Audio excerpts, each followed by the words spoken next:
மலைக்கோவிலில் ஒளிரும் மரகத சிவனை அபகரிக்க நினைத்த வெள்ளைக்கார துறை அதை பாதுகாக்க மலையில் எங்கோ மறைத்து வைத்து உயிரை விட்ட சிவாச்சாரியார் பல 100 வருடங்களுக்கு பிறகு பேயாற்றில் குளிக்கச் சென்ற செங்குருவியின் கையில் கிடைத்த அதே பச்சை மரகத லிங்கம். அதை அபகரிக்க முயலும் மர்ம நபர்கள். அவர்களிடமிருந்து அதை காப்பாற்றி மலைக்கோவிலில் சேர்ப்பாளா செங்குருவி?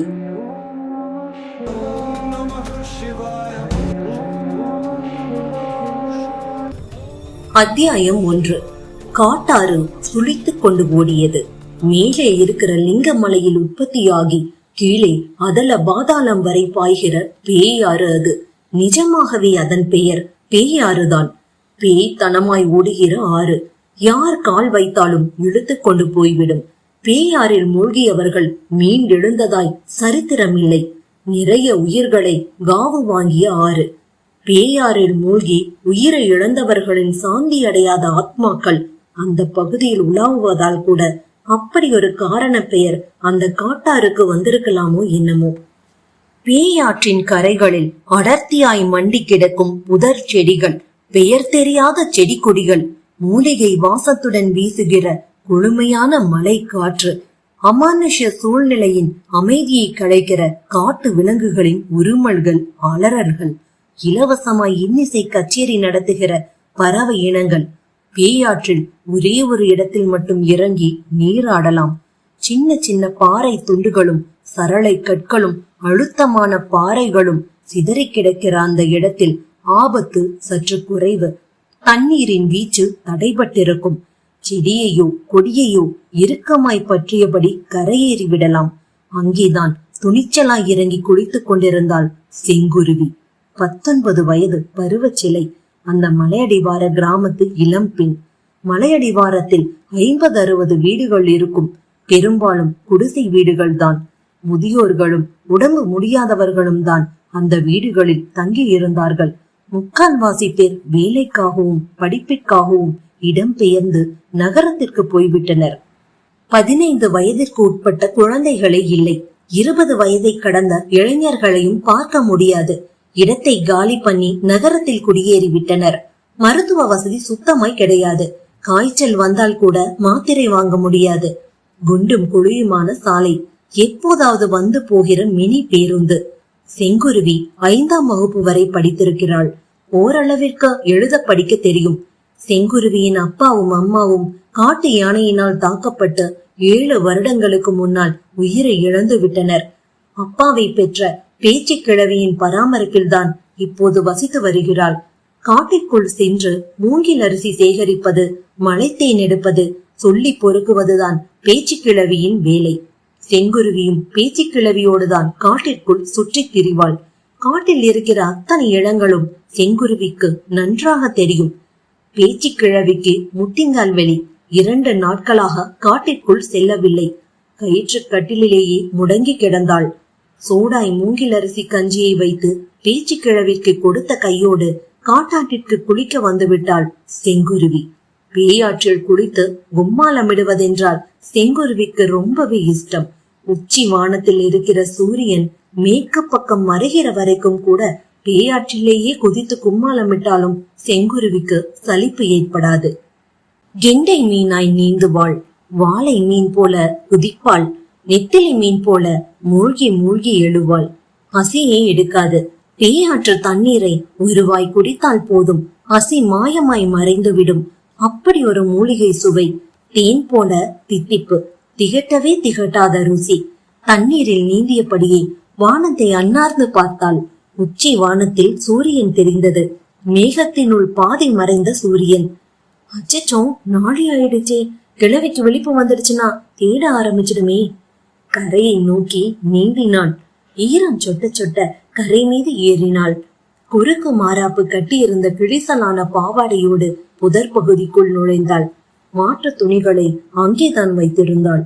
பேச்சு கிழவியின் பழைய சேலை ஒன்றைத்தான் தலையை துவட்டுவதற்காக கொண்டு வந்திருந்தாள். தலை கேசத்தை துவட்டினாள். எதேச்சியாக கீழே குனிந்தவள் தன்னுடைய இடது காலில் அணிந்திருந்த கொலுசு காணாமல் போயிருப்பதை அறிந்து திக்கென அதிர்ந்தாள். வெள்ளி கொலுசு கூட இல்லை. சாதாரண செம்பு கொலுசு. கருப்புசாமி கோவில் திருவிழாவில் பேச்சு கிழவிதான் ஆசை ஆசையாக வாங்கி தந்திருந்தாள். என்னமோ தங்கத்தினால் ஆன கொலுசையே வாங்கி தந்து விட்டதை போல பாவித்து கால்களில் அணிந்து மகிழ்ந்தாள். துள்ளி துள்ளி நடக்கும் போது ஒலிக்கும் கொலுசின் சினுங்களை ரசித்து ரசித்து பரவசப்பட்டாள்.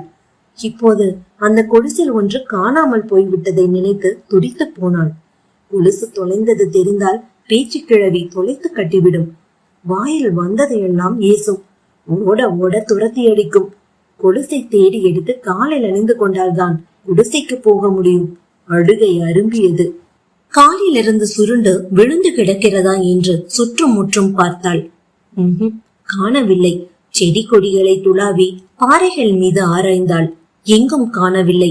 எங்கே விழுந்திருக்கும் யோசித்து பார்த்தாள்.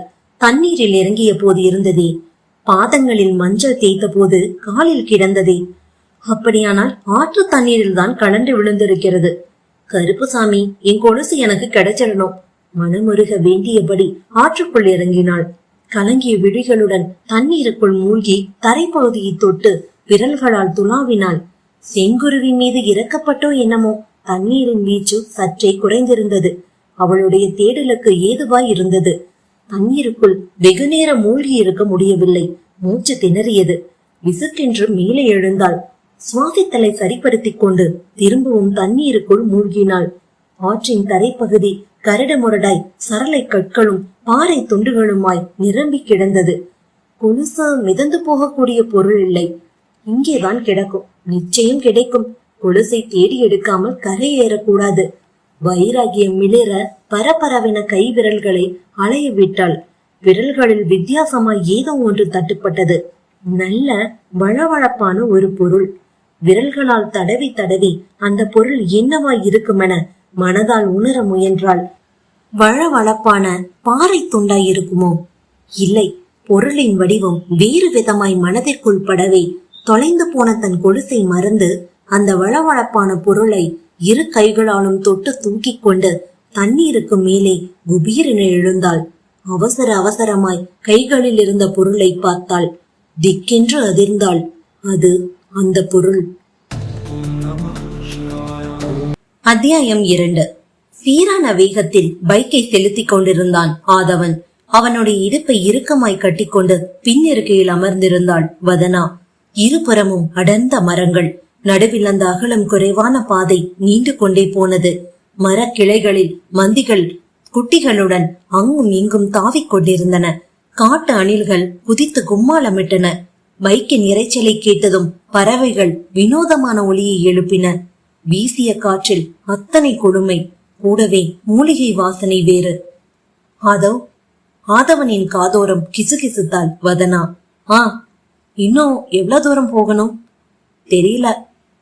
தெரியாத இடத்துக்கா என்ன கூட்டிட்டு போறீங்க? நல்லா தெரிஞ்ச இடம்தான், பழகின பாதைதான். ஆனா இந்த 5-6 வருஷத்துல அத்தனையும் மாறிடுச்சு. திசை கூட புரியல. அநேகமா நாம போற பாதைதான் சரியான பாதையா இருக்கும்னு தோணுது. இன்னும் 20-30 நிமிஷத்துல நாம அந்த இடத்துக்கு போயிடலாம் வதனா. எனக்கு என்னமோ பயமா இருக்காதோ? என்ன பயம்? இது தேவையில்லாத காரியமோன்னு மனசுக்குள்ள படபடக்குது. என்னமோ விபரீதமா நடக்க போகுதுன்னு உள் மனசுல ஒரு குரல் ஒலிக்குது. பேசாம திரும்பி போயிடலாமா ஆதவ்? கெஞ்சலும் பயமுமாய் வதனா சொல்ல. ஏன் முட்டாள் மாதிரி பேசுற? நான் இருக்கிறப்ப எதுவும் நடக்காது. எந்த ஆபத்தும் நெருங்காது. மனச தைரியமா வச்சுக்கோ. கோல மாதிரி பேசி என்ன குழப்பாத. ஆதவன் சீரியஸாய் பேசினான். அதுக்கில்ல ஆதவ், நீ எதுவும் சொல்ல வேணாம். ரொம்ப பயமா இருந்துச்சுன்னா கண்ணு ரெண்டையும் இறுக்கமா மூடிக்க. என்னோட இடுப்ப இன்னும் கெட்டியா கட்டிக்க. முதுகுல முகத்தை அழுத்தமா புதைச்சுக்க. சரியா? சரி. வதனா கண்களை இறுக்கமாக மூடிக்கொண்டாள். ஆதவன் சொன்னபடியே அவனுடைய இடுப்பை கெட்டியாக கட்டிக்கொண்டு முதுகில் முகம் புதைத்தாள். ஆதவன் பைக்கின் வேகத்தை கூட்டினான். இருவரையும் பற்றி சுருக்கமாய் இங்கே சொல்லியே ஆக வேண்டும். ஆதவன் ஜமீன் வம்சத்தை சேர்ந்தவன். தந்தை ரத்ன பூபதி, தாய் ராஜமீனாட்சி. இருவருமே தற்போது உயிருடன் இல்லை. ஆதவனுக்கு 10 வயது நடக்கும் போதே காலமாகிவிட்டனர். ஆதவனை வளர்த்து ஆளாக்கியது எல்லாம் அவனுடைய மாமா ரகுநாத பூபதி தான். ரகுநாத பூபதி கல்யாணமே பண்ணிக்கொள்ளவில்லை. ஆதவனுக்காகவே வாழ்ந்து மறைந்தவர். ரகுநாத பூபதி தான் இறக்கும் முன்பே ஜமீனின் சொத்துக்கள், தங்க வைர வைடூரிய பொக்கிஷங்களை விற்று அவ்வளவு பணத்தையும் ஆதவனின் வங்கி கணக்கில் சேமித்து வைத்து விட்டார். ஆதவன் ஹாஸ்டலில் தான் தங்கி படித்தான். கேம்பஸ் இன்டர்வியூவில் பாஸ் ஆகி பிரபல நிறுவனம் ஒன்றில் நிறைய சம்பளத்தில் வேலையும் கிடைத்து விட்டது. ஆதவன் படித்த காலேஜில் தான் வதனாவும் படித்தாள். அப்போதுதான் இருவருக்கும் காதல் மலர்ந்திருந்தது. 4 வருட காதல் சமீபத்தில் தான் முடிவுக்கு வந்திருந்தது. அதாவது சந்தோஷமான முடிவு. ஆதவனுக்கும் வதனாவிற்கும் கல்யாணமாக போகிறது. வதனாவின் அப்பா தமிழ் வாத்தியார், அம்மா தையல் டீச்சர். ஆதவன் தனி ஒருவனாய் போய் அவர்களிடம் தன் காதலை சொல்லி வதனாவை பெண் கேட்டான். சார், எனக்குன்னா இந்த உலகத்துல யாரும் கிடையாது. வதனாவை மட்டும்தான் என் உலகமா நினைக்கிற. என்ன புரிஞ்சுட்டு என்னோட காதலை ஏத்துக்கிட்டு 2 பேரையும் சேர்த்து வச்சீங்கன்னா சந்தோஷப்படுவேன். வதனாவை கடைசி வரைக்கும் கண் கலங்காம வச்சு காப்பாத்துவேன். நீங்க சம்மதிக்கலைன்னா மத்த காதலர்களை போல குடும்ப மானத்தை காத்துல பறக்க விட்டுட்டு ஓடி போறதுல எல்லாம் எனக்கு துளியும் இஷ்டம் இல்ல. உங்க மனசு மாற வரைக்கும் காத்திருப்பேன். எத்தனை காலமானாலும் சரி. இன்னொரு பெண்ண மனசால கூட நினைக்க மாட்டேன். வதனாவின் பெற்றோருக்கு ஆதவனின் பேச்சும் அணுகுமுறையும் பிடித்திருந்தது. அவனுடைய வார்த்தைகள் வதனாவின் அப்பாவை நெகிழ வைத்தது. வதனாவின் அம்மா பூரித்து போனான். ஆதவனின் பின்னணியை பற்றி விசாரித்தார். ஆதவன் ஜமீன் வம்சத்தை சேர்ந்தவன் தான் என்பதும் அவனுக்கென்று யாரும் கிடையாது என்பதும் உண்மைதான் என தெரிய வந்தது. மனப்பூர்வமாக சம்மதித்து விட்டார். இருவருடைய காதலையும் ஏற்றுக்கொண்டிருந்தார். உறவினர்கள், நண்பர்கள் என முக்கியமானவர்களை மட்டும் அழைத்து வீட்டிலேயே நிச்சயதார்த்த விழாவையும் நடத்திவிட்டார். அடுத்த மாதம் இருவருக்கும் கல்யாணம். நகரிலேயே பெரிய கல்யாண மண்டபமாய் பார்த்து அட்வான்ஸும் கொடுத்தாயிற்று. கல்யாணத்திற்கான அனைத்து வேலைகளையும் வதனாவின் அப்பா இழுத்து போட்டு துரிதமாக கவனித்துக் கொண்டிருந்தார். இந்த நிலையில்தான் ஆதவனுக்கு அந்த எண்ணம் எழுந்தது. ஆசை துளிர்விட்டு விஸ்வரூபம் எடுத்தது. தான் பிறந்து வளர்ந்த ஜமீன் மாளிகைக்கு சென்று மாளிகை வளாகத்தில் இருக்கும் தன் முன்னோர்களின் பெற்றோர்களின் சமாதிகளில் வதனாவோடு கீழே விழுந்து வணங்கி அந்த ஆத்மாக்களின் ஆசிர்வாதத்தை பெற வேண்டும் என நினைத்தான். வதனாவிடம் தெரியப்படுத்தினான். எனக்கும் ரொம்ப நாளா ஆசை, நீங்க பிறந்து வளர்ந்த இடத்த பாக்கணும்னு. தாராளமா வர்ற, கூட்டிட்டு போங்க ஆதவ். உற்சாகமாய் சம்மதித்தாள் வதனா. வதனாவே விஷயத்தை தன் பெற்றோரிடம் தெரியப்படுத்தி அவர்களுடைய அனுமதியையும் வாங்கிவிட்டாள். வதனாவுக்கும் உங்களுக்கும் நிச்சயதார்த்தம் முடிஞ்சிடுச்சு. நிச்சயதார்த்தம்ங்கிறது பாதி கல்யாணத்துக்கு சமம். வதனாவ உங்க மேல நம்பிக்கை வச்சு அனுப்பி வைக்கிறேன். பத்திரமா கூட்டிட்டு போயிட்டு பத்திரமா திரும்ப அழைச்சிட்டு வந்துடுங்க என்றார் வதனாவின் அப்பா. Thank you uncle, thank you very much. ஆதவனால் சந்தோஷத்தை கட்டுப்படுத்தவே முடியவில்லை. சென்னையிலிருந்து வதனாவை பைக்கிலேயே கூட்டி வந்து விட்டான். வதனாவுடன் பைக்கில் சென்று கொண்டிருந்த ஆதவ் பைக்கை சட்டென்று நிறுத்தினான். ஆதவ், பைக்கை நிறுத்திட்டீங்களே, உங்களோட ஜமீன் மாளிகை வந்துடுச்சா? ஆஹா, பின்ன கண்ணை திறந்து பாரு. கிசு கிசுத்தான். வதனா மூடியிருந்த கண்களை திறந்தாள். மெல்ல இமைகளை விரல்களால் கசக்கியபடியே விரித்தாள்.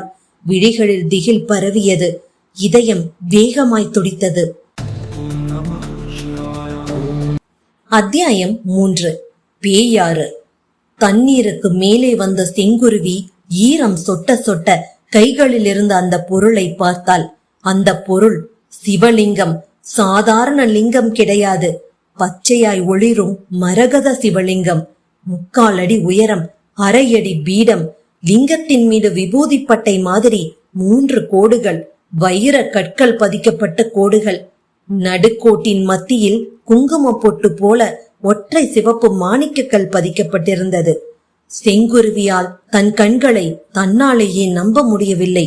பக்தி பரவசத்துடன் அந்த மரகத லிங்கத்தை பார்த்தாள். இமைக்காமல் பார்த்தாள். எல்லாரும் சாமியை தேடி கோவிலுக்கு போவார்கள். ஆனால் சாமியே இப்போது அவளை தேடி வந்திருக்கிறது. சிவனையா! அவளுடைய உதடுகள் முணுமுணுத்தது. மரகத லிங்கத்தை கண்களில் ஒற்றிக்கொண்டாள். பேச்சு கிழவியோடு சொல்லி பொறுக்க காட்டிற்குள் செல்கிற போது பேச்சு கிழவி அடிக்கடி மலையை பார்த்து சிவனையா சிவனையா என உச்சரித்து கைகளை குவித்து கும்பிடுவாள். அந்த கணங்கள் செங்குருவிக்குள் அவசர அவசரமாய் நினைவுக்கு வந்தது. ஏ கிழவி, மலைய பார்த்து கும்பிடுறையே, மலையில என்ன சாமியா இருக்கு? ஆமா, சாமிதான் இருக்கு. எங்க இருக்க? முன்ன இருந்துச்சு, ஆனா இப்ப இல்ல. அதான் மலைய சிவனா பாதிச்சு கும்பிடுற. கிழவி, புரியற மாதிரி சொல்லு. 100-150 வருஷத்துக்கு முந்தி இந்த மலையில ஒரு கோவில் இருந்துச்சாம். எங்க அப்பன் பாட்டன் எல்லாரும் கதை கதையா சொல்லுவாங்க. கருங்கல்லாலேயே கட்டப்பட்ட பெரிய சிவன் கோவிலாம்.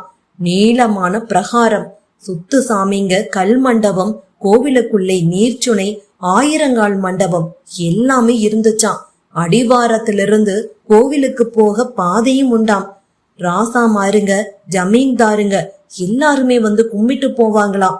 கோவில்ல இருந்த மரகத சிவனுக்கு அவ்வளவு மகிமையா. மரகத சிவனா? ஆமா, மரகத சிவன் தான். சுத்தமான பச்சை மரகதத்தாலே செஞ்ச சிவலிங்கம் தான். கோவில்ல மூலஸ்தான சாமியா. பௌர்ணமி அன்னைக்கு மட்டும் கோவில்ல விளக்கே வேண்டியதில்லையா. நிலா ஒளியில மரகத சிவன் கோவில் முழுக்க பச்சையா ஒளிருவாராம். பார்க்கிறவங்களோட கண்கள் கூசுமா. அப்படியா? அப்படித்தான்.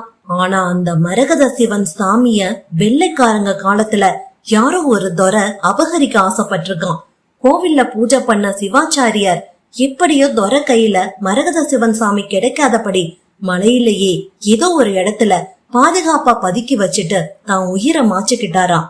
மரகத சிவன் சாமி கோவில்ல இல்லைன்னு தெரிஞ்ச பிறகு யாருமே கோவில் பக்கம் போகிறது இல்லையா. மரகத சிவன் சாமிய தேடி தொலைஞ்சவங்க தான் அதிகம். இன்னி வரைக்கும் மரகத சிவன் சாமி யாரு கையிலையும் அகப்பட்டதில்லைங்கிறது தான் நிசம். நாள் ஆக ஆக கோவில் சிதிலம் அடைஞ்சு செடி கொடி புதருங்க மண்டி கோவிலுக்கு போற பாதையே காணாம போயிடுச்சு. மலையா கல்லா மரமா? நான் அந்த மரகத சிவன் சாமிய இங்க பாக்குறேன். அதான் நினைக்கிறப்பெல்லாம் கையெடுத்து கும்பிடுற. சிவாச்சாரியார் பதுக்கி வச்ச மரகத சிவன் சாமி எங்கதான் கிளவி போயிருக்கும்? எங்கேயும் போகல. இந்த மலையில, காட்டுல, பள்ளத்துல, ஆத்துலதான் எங்கேயோ இருக்கும். மரகத சிவன் சாமி மட்டும் வெளியில வந்துடுச்சுன்னா மலையே சுபிச்சமாயிடும். மலையடிவாரத்துல மறுபடியும் வீடுகள் வந்துடும். நிறைய மனுஷங்க வந்துடுவாங்க. ரோடு போட்டுருவாங்க. வண்டி காருன்னு வர ஆரம்பிச்சிடும். அடிவாரத்துல இருந்து மலைக்கோவில் போற வரைக்கும் கடைகள் பெருகிடும். இருட்டா கிடக்கிற மலை முழுக்கவும் வெளிச்சமா தீபங்கள் மினுக்க தொடங்கிடும். சொல்ற போதே பேச்சு கிழவியின் கண்களில் கனவுகள் பூக்கும். குரலில் உற்சாகம் வழிந்தோடும். கிழவி, இதெல்லாம் நடக்குமா? மரகத சிவன் சாமி கிடைச்சா நிச்சயம் நடக்கும். மரகத சிவன் சாமி எப்ப கிடைக்கும் கிழவி? எப்ப வேணாலும் கிடைக்கலாம். ஏன் உன் கையில கூட கிடைக்கலாம். அப்படி கிடைச்சதுன்னா பூர்வ ஜென்மத்துல நீ புண்ணியம் செஞ்சிருக்கேன்னு அர்த்தம். நினைவுகளிலிருந்து கலைந்தாள் செங்குருவி. பேச்சு கிழவி முகராசிக்காரி, கருணாக்கு கிழவி. சொன்னது பழித்து விட்டது. யதார்த்தமாய் பேசியது பழித்து விட்டது. எப்ப வேணாலும் கிடைக்கலாம். ஏன் உன் கையில கூட கிடைக்கலாம். கொஞ்ச நேரம் முன்னர் தான் சொன்னது போல காதினுள் பேச்சு கிழவியின் குரல் ரீங்காரமிட்டது. இதெல்லாம் கனவா? தன்னை கிள்ளி பார்த்தால் வலித்தது. கனவில்ல, நிஜம்தான், நிஜமேதான். மரகத சிவன் சாமி கிடைத்து விட்டது. அப்படியானால் இத்தனை காலமாய் இந்த பேயாற்றுக்குள் தான் மூழ்கி கிடந்ததா? என் காலில் அணிந்திருந்த கொலுசு கிடைக்கவில்லை. பதிலுக்கு விலை மதிக்க முடியாத பொக்கிசம் கிடைத்து விட்டது. இனி இந்த மலையே சுபிச்சம் அடைய போகிறது. பேச்சு கிழவி சொன்னது போல மலையடிவாரத்தில் மறுபடியும் வீடுகள் வரப்போகிறது. மனிதர்கள் கும்பல் கும்பலாய் வாழ போகிறார்கள். ரோடு போட்டு விடுவார்கள். வண்டி, கார், பஸ் என எல்லா வாகனங்களும் வர ஆரம்பித்துவிடும். மலையடிவாரத்திலிருந்து கோவில் வரை பாதை போடப்பட்டு கடைகள் உருவாகி பெருகி இந்த மலையே வெளிச்ச மழையில் பிரகாசிக்க போகிறது. ஆஹா! செங்குருவியின் மனம் உற்சாகத்தில் திருவிழா ராட்டினமாய் மாறியிருந்தது. மரகத லிங்கத்தை கைகளில் ஏந்தியபடி கரைக்கு ஏறி வந்தாள். மரகத லிங்கத்தை ஒரு பாறை மீது வைத்தாள். பக்கத்தில் இருந்த செவ்வரளை செடியிலிருந்து அரளி பூக்களை பறித்து மரகத லிங்கத்தின் மீது தூவினான். சிவனையா, இந்த மண்ணை வாழ வைங்க, இந்த மலைய வெளிச்சமாக்குங்க. கைகளை குவித்து மனமுருக வேண்டினாள். பிறகு புதர் மறைவில் சென்று ஈர உடைகளை களைந்து வேறு உடைகளை கட்டிக்கொண்டாள். பச்சை வண்ணத்தில் சீட்டி துணி பாவாடை, அதே வண்ண தாவணி, சிவப்பு வண்ண பிளவுஸ். ஈர கூந்தலை துவட்டி இரு தோள்களிலும் வலிய விட்டு கொண்டாள். ஈர துணிகளை பிழிந்து கழுத்தை சுற்றி போட்டுக் கொண்டாள். புதரை விட்டு வெளியே வந்தாள். பாறை மீது வைத்திருந்த மரகத லிங்கத்தை கையில் எடுத்தாள். குடிசைக்கு கொண்டு போய் பேச்சு கிழவியிடம் காட்டினால் சந்தோஷப்படுவாள். குதி குதி என்று குதிப்பாள். முட்டிங்கால் வழியெல்லாம் இருந்த இடம் தெரியாமல் போக போகிறது. பேச்சு கிழவிக்கு 10 வயது குறைந்தாலும் ஆச்சரியப்படுவதற்கில்லை. பேச்சு கிழவியிடம் மரகத சிவன் சாமியை காட்டிவிட்டு கிழவியையும் கூட்டிக் கொண்டு மலையடிவார நாட்டாமைக்காரரிடம் போய் விஷயத்தை சொல்லிவிட வேண்டியதுதான். நாட்டாமை நல்ல மனுஷன், மற்ற வேலைகளை அவர் பார்த்துக் கொள்வார். மரகத லிங்கத்தை கையில் ஏந்தியபடி நடந்தாள். 4 அடிதான் நடந்திருப்பாள். சற்றென்று திகைத்து போய் நின்றாள். நேர் எதிரே அவளையே வெறித்து பார்த்தபடி வந்து கொண்டிருந்தார்கள். அவர்கள் மொத்தம் 2 பேர். இருவருமே மிக மிக மோசமானவர்கள். ஏய், அப்படியே நில்லு என்றார்கள். கண்களில் கோபம் தகதகத்தது. குரலில் அனல் தெரித்தது. செங்குருவி அதிர்ந்து போய் பார்த்தால் உடம்பில் ஒருவித நடுக்கம் பரவியது. அத்தியாயம் 4. ஆதவனின் இடுப்பை கட்டிக்கொண்டு பைக்கின் பின்னிருக்கையில் அமர்ந்திருந்த வதனா சட்டென தன் கண்களை திறந்தாள். இதயம் வேகமாய் துடித்தது. விழிகள் திகில் படர்ந்தது. காரணம், பாதையில் குறுக்கே நின்றிருந்த இளைஞன். அவனுடைய கையில் இருந்த ஒரு கத்தி. 30 வயதுதான் இருக்கும். கிழிசலான பேண்ட், சட்டை, முகம் தாடிக்குள் முடிந்திருந்தது. தலைக்கேசம் வாரப்படாமல் நெற்றியில் விழுந்து கிடந்தது. ஒரு கையை இடுப்பில் ஊன்றியபடி இன்னொரு கையை உயர்த்தி எச்சரிப்பது மாதிரி பேசினான். அந்த கையில்தான் கத்தியும் இருந்தது. துருப்பிடித்த கத்தி. போயிடுங்க, மரியாதையா இங்கிருந்து போயிடுங்க, காட்டுக்குள்ள போகாதீங்க என்றான். குரலில் வன்மம். யார் இவன்? இவனுக்கு இங்கே என்ன வேலை? எதற்காக இப்படி எச்சரிக்கிறான்?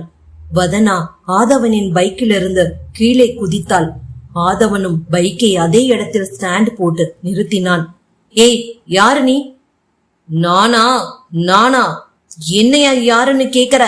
நான் தான் உங்க அப்பன். போடா, இந்த இடத்துல இருந்து முதல்ல திரும்பி போடா என்று வெறி பிடித்தவன் மாதிரி கத்தினான் அவன். திரும்பி போகலைனா என்ன பண்ணுவ என்றான் ஆதவன் முறைப்பாய். காது மடல்களும் மூக்கு நுனியும் சிவந்து போனது. திரும்பி போகலைனா உங்களை விடவே மாட்டேன். வதனா வெளிரி போய் ஆதவனின் முதுகுக்கு பின்னால் பதுங்கினாள். இதற்கும் தயாராகத்தான் இருந்தான் ஆதவன். முஷ்டியை மடக்கியபடி முன்னால் ஒரு அடி எடுத்து வைத்தான். மிரட்டுவது மாதிரி பேசிய அந்த இளைஞன் தன் கையில் இருந்த கத்தியினால் தன் தேகத்தை கீறிக்கொண்டான். ரத்தம் கோடு கோடாய் பீரிட்டு வழிய கலகலவென சிரித்தான். திடீரென்று அழுதான். அதோ பயமா இருக்கு என்றாள் வதனா. ஒண்ணுமில்ல, தைரியமா இரு. இவன் மனநலம் பாதிக்கப்பட்டவனா இருப்பான்னு நினைக்கிற. இவனை பெத்தவங்களால குணப்படுத்தவும் முடியல, கொல்லவும் மனசு வரல போல இருக்கு. அதனாலதான் யாரும் இல்லாத இந்த காட்டு பகுதியில விட்டுட்டாங்க போல. ஆதவனாக யூகம் பண்ணி கொண்டு பேசினான். ஐயோ பாவம், முதல்ல அவனோட கையில வச்சிருக்கிற கத்திய பிடுங்கி வீசுங்க என்றாள் வதனா. ஆதவன் அந்த இளைஞனை நோக்கி அடிமேல் அடி வைத்து நடக்க, சி போடா போடா, மிட்டாயை பிடுங்கலாம்னு பாக்குறியா? தரமாட்டானே. உதடைகளை பிரித்து பற்களை காட்டி படித்தபடியே பக்கவாட்டில் இருந்த புதருக்குள் ஓடினான். ஏ நில்ல, கத்திய கீழே போட. ஆதவனும் அவனை விடாமல் துரத்தினான். 5 நிமிட ஓட்டம். பிடிக்க முடியவில்லை. செடி கொடிகளுக்கு மத்தியில் வெகு தொலைவு வந்திருந்தான். வில்லிலிருந்து எய்யப்பட்ட கூர்மையான அம்பு மாதிரி கண்மண் தெரியாமல் சீறிக்கொண்டு ஓடி மறைந்தான். ஆதவனுக்கு மூச்சு வாங்கியது. இந்த ஓட்டம் ஓடுறானே, அவன் நிஜமாவே மனநலம் பாதிக்கப்பட்டவன் தானா? ஆதவனுக்கு ஒரே குழப்பமாக இருந்தது. திசைகளை கண்டுபிடிக்க முடியாதபடி 4 பக்கமும் ஒரே மாதிரியான புதர் செடிகள். அவன் யாரோ, அவனுக்கும் எங்களுக்கு எந்த சம்பந்தமும் இல்ல. அவன் எக்கேடோ கெட்டு ஒழியட்டும். அங்க வதனா மட்டும் தனியா நிக்கிறாளே, முதல்ல இங்கிருந்து திரும்பி போயிடணும். தன்னுடைய பைக்கும் வதனாவும் இருக்கிற இடத்திற்கே திரும்பி போக எத்தனித்த கணம் வதனாவின் அலறல் சத்தம் கேட்டது. அத்தியாயம் 5. ஏய், அப்படியே நில்லு. அந்த இருவரும் அதட்டலாய் சொல்ல நடுங்கிப் போனாள் செங்குருவி. இருவரையும் ஏற இறங்க பார்த்தாள். ஒருவன் மொட்டை தலையனாக தெரிந்தான். மீசையையும் மடித்திருந்தான். சிவப்பேறிய கண்கள். மற்றவன் தாடி மீசையில் இருந்தான். இடுங்கிய கண்களில் அதீத கூர்மை. இருவருக்குமே திடகாத்திரமான தேகம். இருவருமே ஜீன்ஸ் பேண்ட் டி ஷர்ட்டில் இருந்தார்கள். எதற்கும் துணிந்தவர்கள் என்பதை தோற்றமே சொல்லியது. நீங்க எல்லாம் யாரு? செங்குருவி குளறலாய் கேட்டாள். உன்னோட மச்சானுங்க, திமிராய் சொன்னார்கள். முகத்தில் ஏளன சிரிப்பு. செங்குருவிக்கு வியர்த்தது. உங்களுக்கு என்ன வேணும்? செங்குருவி எச்சிலை விழுங்கினாள். நீ கையில வச்சிருக்கிறையே அந்த பச்சை சூரியன் தான் வேணும் என்றான் மொட்டை தலையன். பச்சை சூரியனா? நீங்க தப்பா சொல்றீங்க. இது மரகத சிவன் சாமி, மலையில இருக்கிற கோவிலுக்கு சொந்தமான சாமி. இவ்வளவு வருஷம் கழிச்சு இப்பதான் என் கையில கிடைச்சிருக்கு. இந்த மலையையே வெளிச்சமாக்க போற சாமி, வழிய விடுங்க, நான் போகணும் என்றாள் சற்றே தைரியம் வந்தவளாய். நீ வச்சிருக்கிற மரகத சிவன் சாமியத்தான் நாங்க எங்களுக்கு பச்சை சூரியன்னு சொல்றோம். அது எங்களுக்கு சொந்தமானது. மரியாதையா எங்க கிட்ட ஒப்படைச்சிட்டு போயிட்டே இரு, அதுதான் உனக்கு நல்லது. தாடிக்காரன் செங்குருவியை எச்சரித்தான். மொட்டை தலையனின் பெயர் மிக்கி, தாடிக்காரனின் பெயர் சஞ்சித். இருவரும் காவல்துறையினரால் தேடப்படுகிற குற்றவாளிகள். அவர்கள் மீது ஏகப்பட்ட வழக்குகள் நிலுவையில் உள்ளன. சீர்திருத்த பள்ளியிலிருந்து வெளியே ஓடி வந்து சின்ன வயசிலேயே தறிக்கெட்டு திரிந்தவர்கள். வழிப்பறி, நகைக்கடை, வங்கிகளில் கொள்ளையடித்தல், ஆள்கடத்தல் எல்லாமே அவர்களுக்கு அத்துப்படி. 3 மாதங்கள் வெளியே இருந்தால் 6 மாதங்கள் ஜெயிலில் இருப்பார்கள். தப்பான தொழில் மூலமாக சம்பாதித்த பணத்தை இஷ்டம் போல செலவு செய்வார்கள். குடும்பம் கிடையாது, உறவுகள் கிடையாது. எல்லா ஊர்களுமே சொந்த ஊர்தான். ஊருக்கு தகுந்த மாதிரி, இடத்திற்கு தகுந்த மாதிரி தோற்றத்தையும் பெயர்களையும் மாற்றிக்கொள்வார்கள்.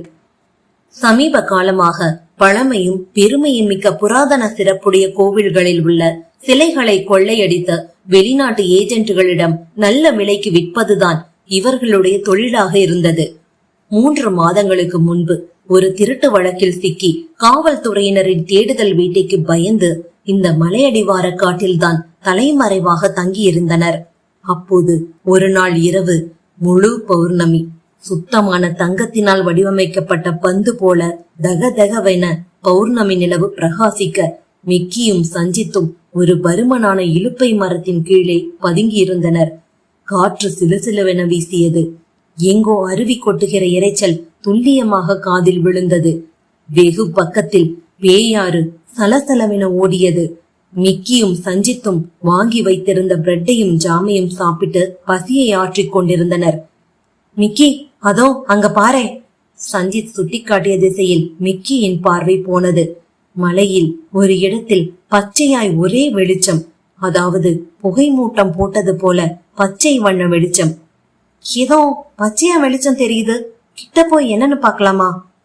பாக்கலாமே. சஞ்சித்துடன் மிக்கி எழுந்து நடந்தான். அடர்ந்த மலைக்காடு. ஏதாவது பொழுதுபோக்கு வேண்டுமே. இரவும் பகலும் இப்படி கழிந்தால்தான் நகரும் போல தோன்றியது. வெளிச்சம் அந்த இடத்தை நெருங்கினார்கள். அந்த இடம் மொட்டை பாறையாய் காட்சியளித்தது. கொஞ்ச நாட்களுக்கு முன்பு அந்த பகுதியில் பற்றி எரிந்த காட்டுத்தீயின் கோர பசிக்கு அங்கிருந்த செடி கொடிகள் எல்லாம் எரிந்து சாம்பலாயிருக்க 2 பாறைகளின் இடுக்கிலிருந்துதான் அந்த பச்சை வண்ண வெளிச்சம் கசிந்து கொண்டிருந்தது. இதே பகலாக இருந்தால் அந்த வெளிச்சம் வெளியே தெரிய வாய்ப்பு இல்லை. காட்டுத்தீ காரணமாக அங்கு மண்டி இருந்த புதர்கள் அழியாமல் இருந்திருந்தாலும் வெளிச்சம் வெளியே கசிந்திருக்காது. கிட்டே நெருங்கியதும் ஒரு சின்ன ஒளி கீற்றாய் தெரிந்தது. பச்சை வண்ண ஒளி கீற்று. பாறை இடுக்கில் இருக்கிற ஏதோ ஒரு பொருள்தான் நில ஒளி பட்டு பச்சை வண்ணத்தை பிரதிபலிக்கிறது. அந்த பொருள் என்னவாயிருக்கும்? ஏதேனும் தங்க புதையலாம்? தங்கம் பச்சையாய் ஒளிருமா என்ன? சஞ்சித், பாறை இடுக்குல என்னமோ இருக்கு. ஆமா, நிச்சயம் அது சாதாரண பொருள் இல்ல. நாம இந்த காட்டு பகுதியில பதுங்கி கிடந்தது கூட நல்லதுக்குதான் போல. இருவரும் அந்த பாறை மீது படுத்தார்கள். பாறை இடுக்கில் கையில் இருந்த டார்ச் லைட் வெளிச்சத்தை பாய்ச்சினார்கள். உள்ளே ஒரு விசாலமான இடம். சதுர வடிவ பாறைகள். அதன் மீது அந்த மரகத லிங்கம் வைக்கப்பட்டிருந்தது. அதில் பதிக்கப்பட்டிருந்த வைர கற்களும் மாணிக்க கல்லும் மரகதமும் தான் நில ஒளிப்பட்டு பச்சை வெளிச்சத்தை பிரதிபலித்துக் கொண்டிருந்தது. 150 வருடங்களுக்கு முன்பு வெள்ளைக்கார துறையின் கையில் அகப்படாமல் இருக்க மலைக்கோவில் சிவாலயத்தின் சிவாச்சாரியார் மறைத்து வைத்த மரகத லிங்கம் தான் அது.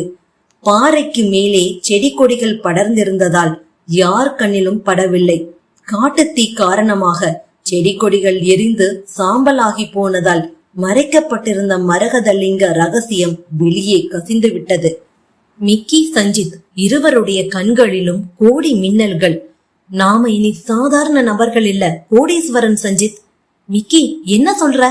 உள்ள இருக்கிறது மரகத லிங்கம், அதுவும் ராஜ மரகத லிங்கம். அதனாலதான் நில ஒளியில பச்சையா ஒளிருது. அப்படியா? மாணிக்கமும் வைரங்களும் பதிக்கப்பட்டிருக்கிறதுனால கூடுதல் மதிப்பு. ஓ, சஞ்சித்தின் கண்கள் அகலமானது. இத பத்திரமா பாதுகாப்பா கைமாத்தி விட்டுட்டா ஆயுள் முழுக்க நாம கவலையே இல்லாம வாழலாம். ஓடாம ஒளியாம லைஃப்ல செட்டில் ஆயிடலாம். மிக்கி சொன்னதை சஞ்சித் ஏற்றுக்கொண்டான். இருவருமாக சேர்ந்து 2 பாறைகளில் ஒரு முரட்டு பாறையை வெகு சிரமப்பட்டு புரட்டினார்கள். உள்ளே புகுவதற்கு வழி கிடைத்தது. அசுர வேகத்தில் உள்ளே இறங்கி மரகத லிங்கத்தை கையில் எடுத்து விட்டார்கள். மிக்கி தன் செல்போன் கேமராவினால் மரகத லிங்கத்தை பல கோணங்களிலும் படம் பிடித்துக் கொண்டான். சஞ்சித், நாம இப்போதைக்கு இத வெளியே கொண்டு போக முடியாது. போலீஸ் கையில நாம சிக்கினா பிரயோஜனமே இல்லாம போயிடும். அதனால இத மறுபடியும் இந்த மலர் பகுதியிலேயே மறைச்சு வைப்போம். நாமளாகவே வழிய போய் போலீஸ் கிட்ட சரணடைஞ்சிடலாம். சாதாரண தண்டனை தானே கிடைக்க போகுது. ஜெயில விட்டு வெளியே வந்ததும் இத திரும்ப எடுத்துட்டு போயிடலாம். ஓகே தானே? டபுள் ஓகேடா. பாறை எடுக்கல மறைச்சு வச்சா இதே போல நிலா ஒளியில வெளிச்சத்தை சிந்தி யார் கண்லியாச்சும் பட்டுட வாய்ப்பு இருக்குடா. அதனால வேறொரு இடத்துல மறைச்சு வைக்கணும். எங்க மறைச்சு வைக்கிறது? யோசிப்போம். மரகத லிங்கத்தை கைகளில் ஏந்தியபடி இருவரும் அங்கிருந்து நகர்ந்தார்கள். வழியில் சலசலவென ஓடுகிற பேயாறு குறுக்கிட்டது. சஞ்சித், வழி கிடைச்சிருச்சு. மரகத லிங்கத்தை மறைச்சு வைக்கிறதுக்கு பாதுகாப்பான இடம் கிடைச்சிருச்சு.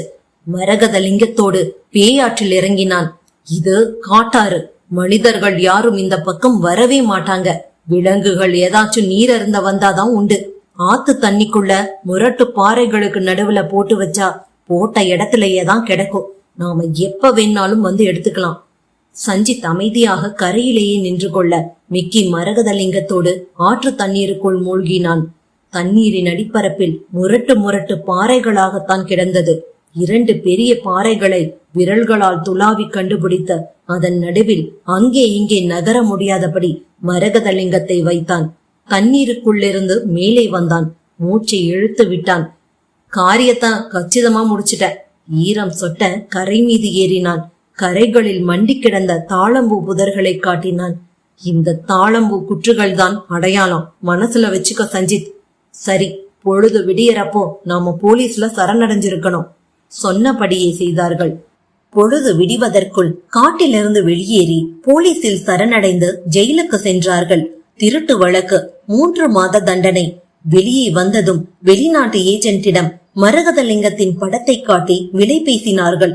மரகத லிங்கத்திற்கு பச்சை சூரியன் என ரகசிய பெயர் சூட்டி வெளிநாட்டு ஏஜென்ட்டிடம் அட்வான்ஸாக ஒரு தொகையையும் வாங்கி கொண்டு அதை எடுத்து செல்வதற்காகத்தான் இங்கே வந்திருந்தார்கள்.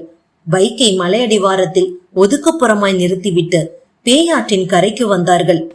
பச்சை சூரியனை தண்ணியிலிருந்து வெளியே எடுத்தாலும் அதை பகல் பொழுதில் இங்கிருந்து கொண்டு செல்வது சிரமம்.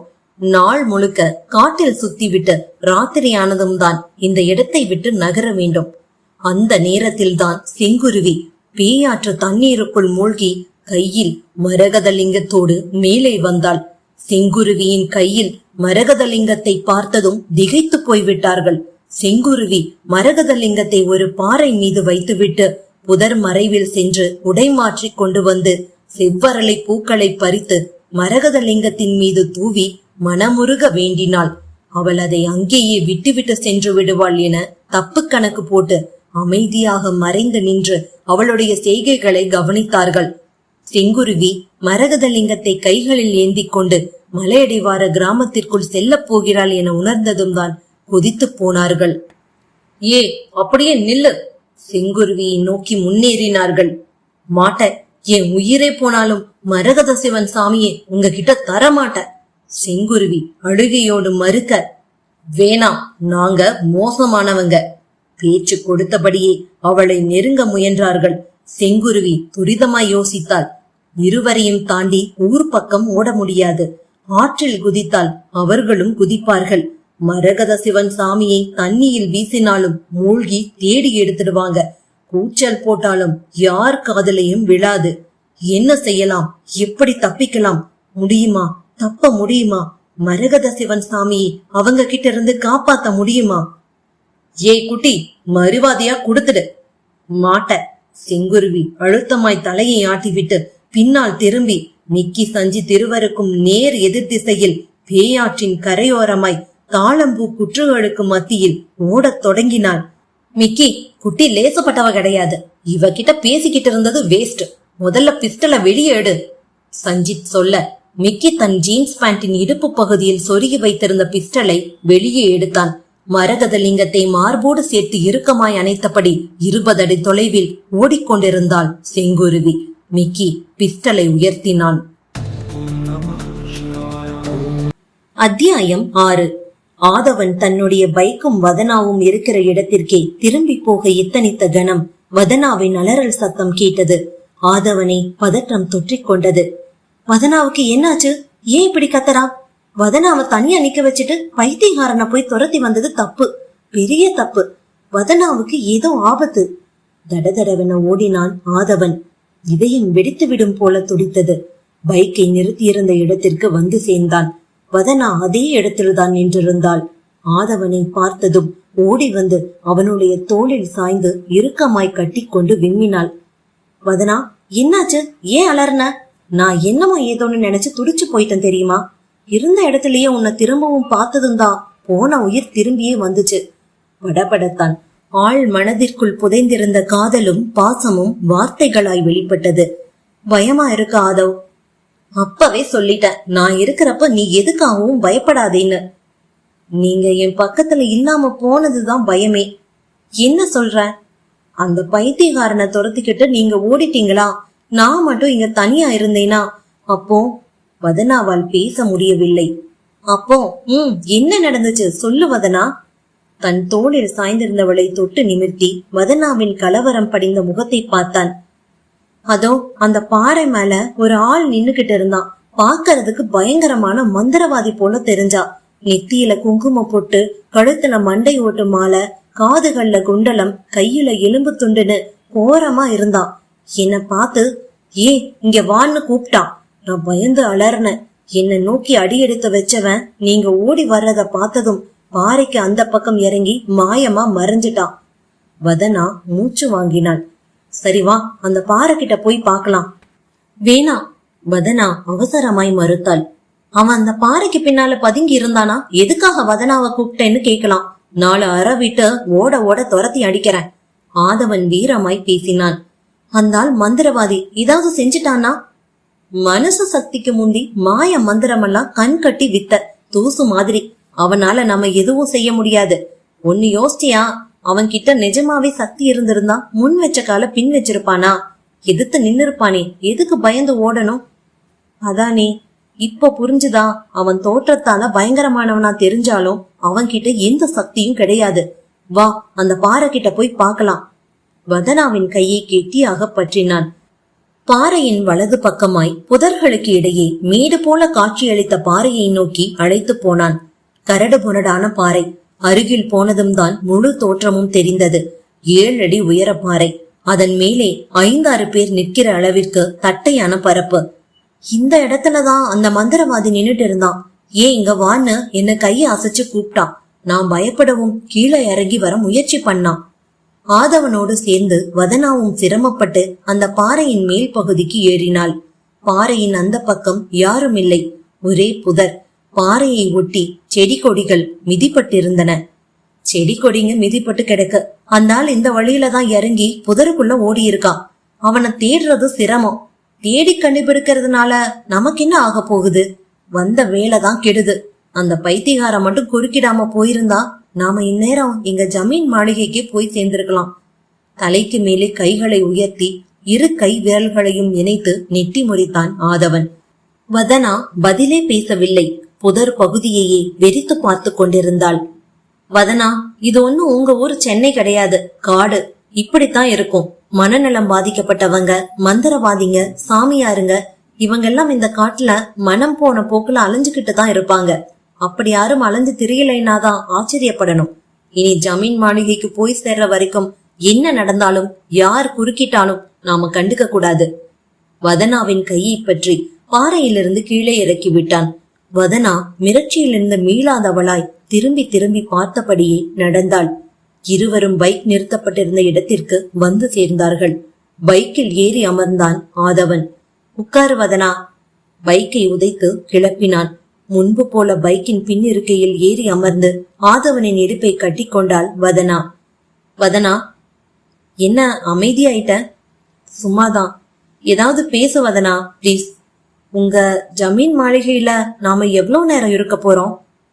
அதிகபட்சம் 1/2 மணி நேரம், அவ்வளவுதான். கிளம்பி வந்துகிட்டே இருக்கலாம். மாளிகை நீ நினைக்கிறபடியெல்லாம் இருக்காது வதனா. முற்றிலும் சிதலமடைஞ்சு இடிபாடுகள் தான் காட்சியளிக்கும். உள்ள எல்லாம் போக முடியாது. மாளிகைக்கு பின்னாடி இருக்கிற எங்க அப்பா, அம்மா, மாமா மற்றும் முன்னோர்களுடைய சமாதிகள் கிட்ட போய் நெய் விளக்குகளை ஏத்துறோம். பூ மாலைகளை சமாதிகளுக்கு அணிவிக்கிறோம். தேங்காய் உடைச்சு சூட மீத்தி சமாதிகளை 3 சுத்து சுத்தி வந்து கீழே விழுந்து வணங்குறோம். மாளிகையே சுத்திக்கிட்டு இருக்கிற எங்க அப்பா, அம்மா, மாமாவோட ஆத்மாக்கள் நம்மள ஆசிர்வாதம் பண்றத நம்மால உணர முடியும். பிறகு ஒரு நிமிஷம் கூட நாம அங்க இருக்க வேண்டியதில்ல. பேசியபடியே பைக்கை செலுத்தினான். அடர்ந்த மரங்களுக்கு இடையே பாதை ஓடியது. பாதையின் ஓரமாய் நிறைய பலா மரங்கள். மரக்கிளைகளில் குரங்குகள் கூட்டமாய் அமர்ந்திருந்தன. யாரும் பறிக்காமல் மரத்திலேயே பழுத்து வெடித்து சிதறிய பலாச்சுளைகளை குட்டி குரங்குகள் ருசி பார்த்து கொண்டிருந்தன. வதனா, நாம எங்க ஜமீன் மாளிகையை நெருங்கிட்டோம்னு நினைக்கிறேன். எப்படி சொல்றீங்க? சின்ன வயசுல இந்த இடத்துக்கு மாமாவோட சேர்ந்து நிறைய தடவை வந்திருக்கேன். இந்த பகுதியில 100கணக்குல பலா மரங்கள் இருக்கும். எல்லாமே எங்களோட ஜமீனுக்கு சொந்தமானவ. மரத்திலேயே படுத்த பலாப்பழத்துக்கு தனி சுவை.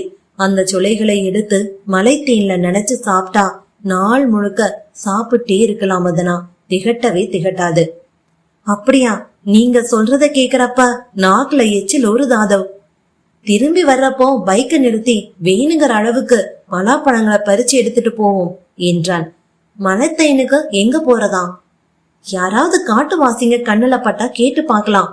எந்த நேரமும் அவங்க தோல்ல சுரக்குடுகையை தொங்கு விட்டுருப்பாங்க. அதுக்குள்ள மலை தேன், விஷமுறிவு மூலிகைகள் எல்லாமே வச்சிருப்பாங்க.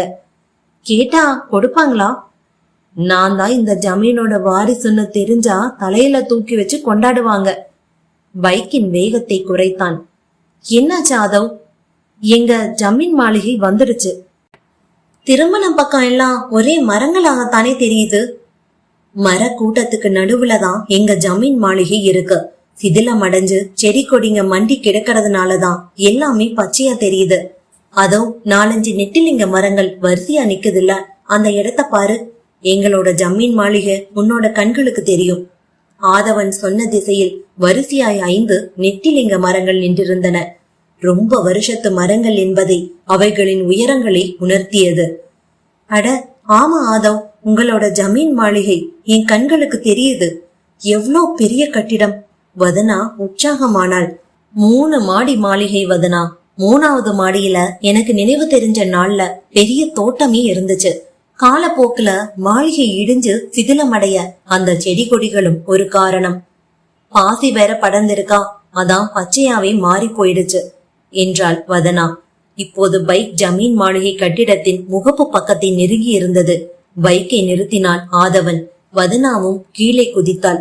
வதனா, உன்கிட்ட ஒன்னு கேட்கவா? கேளுங்க. உன் காதுல வேற ஏதாச்சும் சத்தம் கேக்குதா? வேற ஏதாச்சும் சத்தமா? வதனாவின் புருவங்கள் உயர்ந்தது. மேல சத்தம், நாதஸ்வர ஓசை, இது மாதிரி. இருங்க சொல்றேன். வதனா தன் காதுகளை உன்னிப்பாக்கினாள். அந்த சத்தம் கேட்டது. மேல சத்தமும் நாதஸ்வர ஓசையும் மிக மிக துல்லியமாய் வதனாவின் காதில் கேட்டது. அதோ நீங்க சொன்ன சத்தம் கேக்குது. வதனா திணறலாய் சொன்னாள். சத்தம் எங்கிருந்து வருதுன்னு உணர முடியுதா? சத்தம் சிதிலமடைந்து கிடக்கிற உங்களோட ஜமீன் மாளிகைக்குள்ள இருந்துதான் வருது ஆதவ். சொல்கிற போதே வதனாவின் தேகம் நடுங்கியது. அத்தியாயம் 7. மிக்கி பிஸ்டலை உயர்த்தினான். 20 அடி தொலைவில் ஓடிக்கொண்டிருந்தாள் செங்குருவி. மரகத லிங்கத்தை மார்போடு சேர்த்து இறுக்கமாய் அணைத்தபடி ஓடிக்கொண்டிருந்த செங்குருவியின் கழுத்து பிடரியை தன் பிஸ்டலால் குறிப்பார்த்தான் மிக்கி. சீக்கிரம் மிக்கி, சீக்கிரம் அந்த குட்டிய குருவிய சுடுறாப்ல சுட்டு போடு. அப்பதான் பச்சை சூரியனை நாம கைப்பற்ற முடியும். இல்லாட்டி எல்லாத்துலயும் அவ மண்ணை அள்ளி போட்டுடுவா. சஞ்சித் பரபரத்தான். 3 மாசமா காற்றாற்று தண்ணியில கிடந்த பச்சை சூரியன் இன்னைக்கு பார்த்தா அவ கையில அகப்படணும். எல்லாம் நேரம். என்னால அவளோட ஆயுள் முடியணுங்கிறது விதி போல. கேட்டதுமே கொடுத்திருந்தா தப்பிச்சிருப்பா. தேவையில்லாம உயிரை விட போறா. அதான் இந்த ஓட்டம் ஓடுறா. மிக்கி தன் கையில் இருந்த பிஸ்டலின் விசையில் விரல் வைத்து அழுத்தினான். சைலன்சர் பொருத்தப்பட்டிருந்த பிஸ்டல் என்பதால் தோட்டா ஓசையில்லாமல் பாய்ந்தது. ஓடிக்கொண்டிருந்த செங்குருவி சட்டென விலகி திடீரென காணாமல் போயிருந்தாள். தோட்டா ஒரு முள் செடி மீது பாய்ந்தது. ச, குறி தப்பிடுச்சே. மிக்கி எரிச்சலாய் அழுத்து கொண்டான். தேவையில்லாம ஒரு தோட்டாவை வீணடிச்சாச்சு என்றான் சஞ்சித். குட்டிய காணலையே. பாதை சட்டுன்னு வளைஞ்சிடுச்சு. அவ எங்கேயும் போகல. ஒரு பக்கம் காட்டாறு, இன்னொரு பக்கம் முள் புதருங்க. ரெண்டுமே ஆபத்தானதுன்னு அந்த குட்டிக்கு தெரியும். அவ பாதையை விட்டு விலகல. பாதை எவ்வளவு தூரம் போகுதுன்னு தெரியலையே. போற வரைக்கும் போகட்டும், ஓடற வரைக்கும் ஓடட்டும். பிஸ்டலை உள்ள வை. நாம கொஞ்சம் வேகமா ஓடினா அவளை பிடிச்சிடலாம். கோழி கொஞ்சம் அமுக்கறாப்ல அமுக்கிடலாம். சஞ்சித்தின் வார்த்தைகளுக்கு கட்டுப்பட்டு பிஸ்டலை தன் ஜீன்ஸ் பேண்டின் இடுப்பு பகுதியில் சொருகிக் கொண்டான். கால்களுக்கு வேகம் கொடுத்தார்கள்.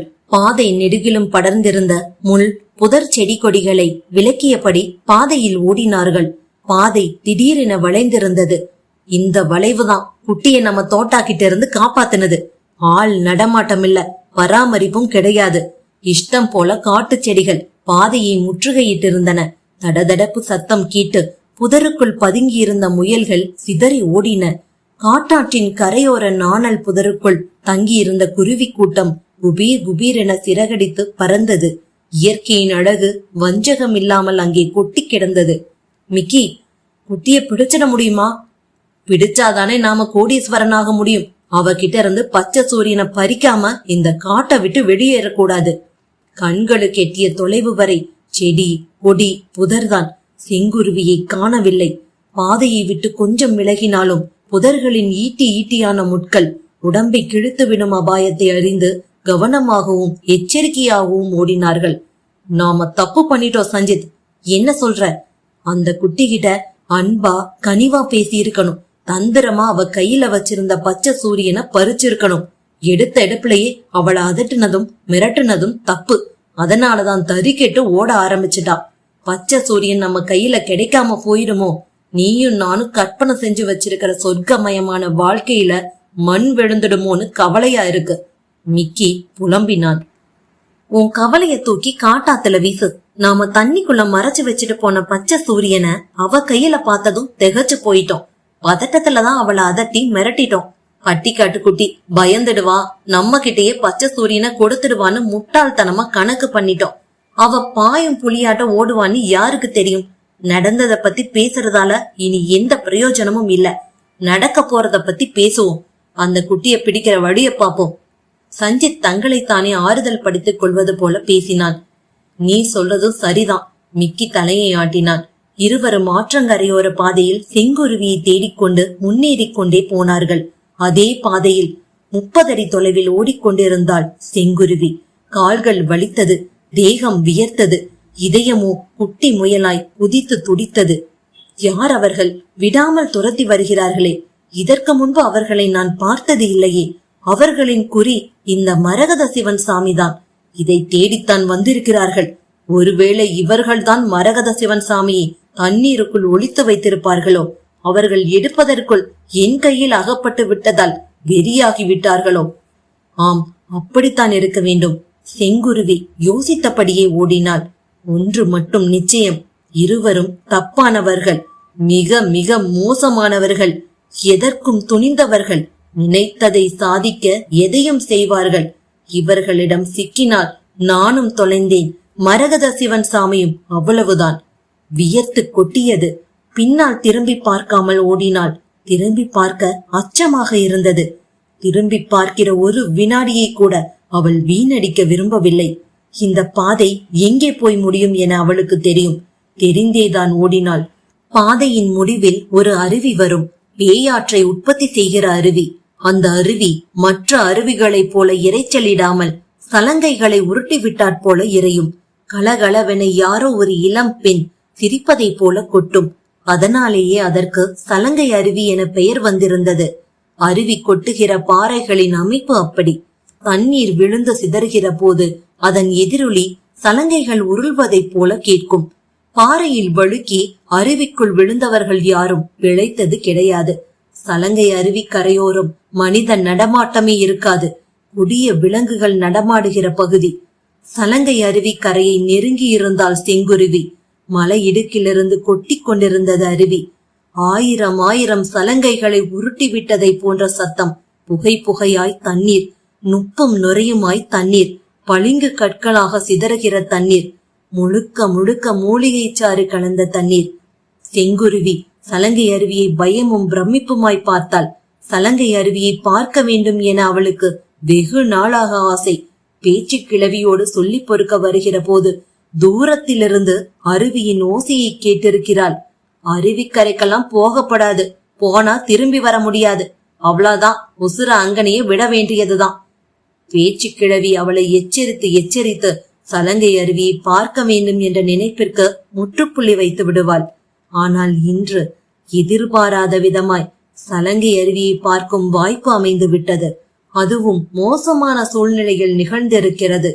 பின்னால் துரத்தி வருகிற ஆபத்து, முன்னால் தண்ணீராய் கொட்டி கொண்டிருக்கிற ஆபத்து. செங்குருவி சற்றே மூச்சு வாங்கினாள். அருவியின் குளிர் சாரலில் வியர்வை காணாமல் போயிருந்தது.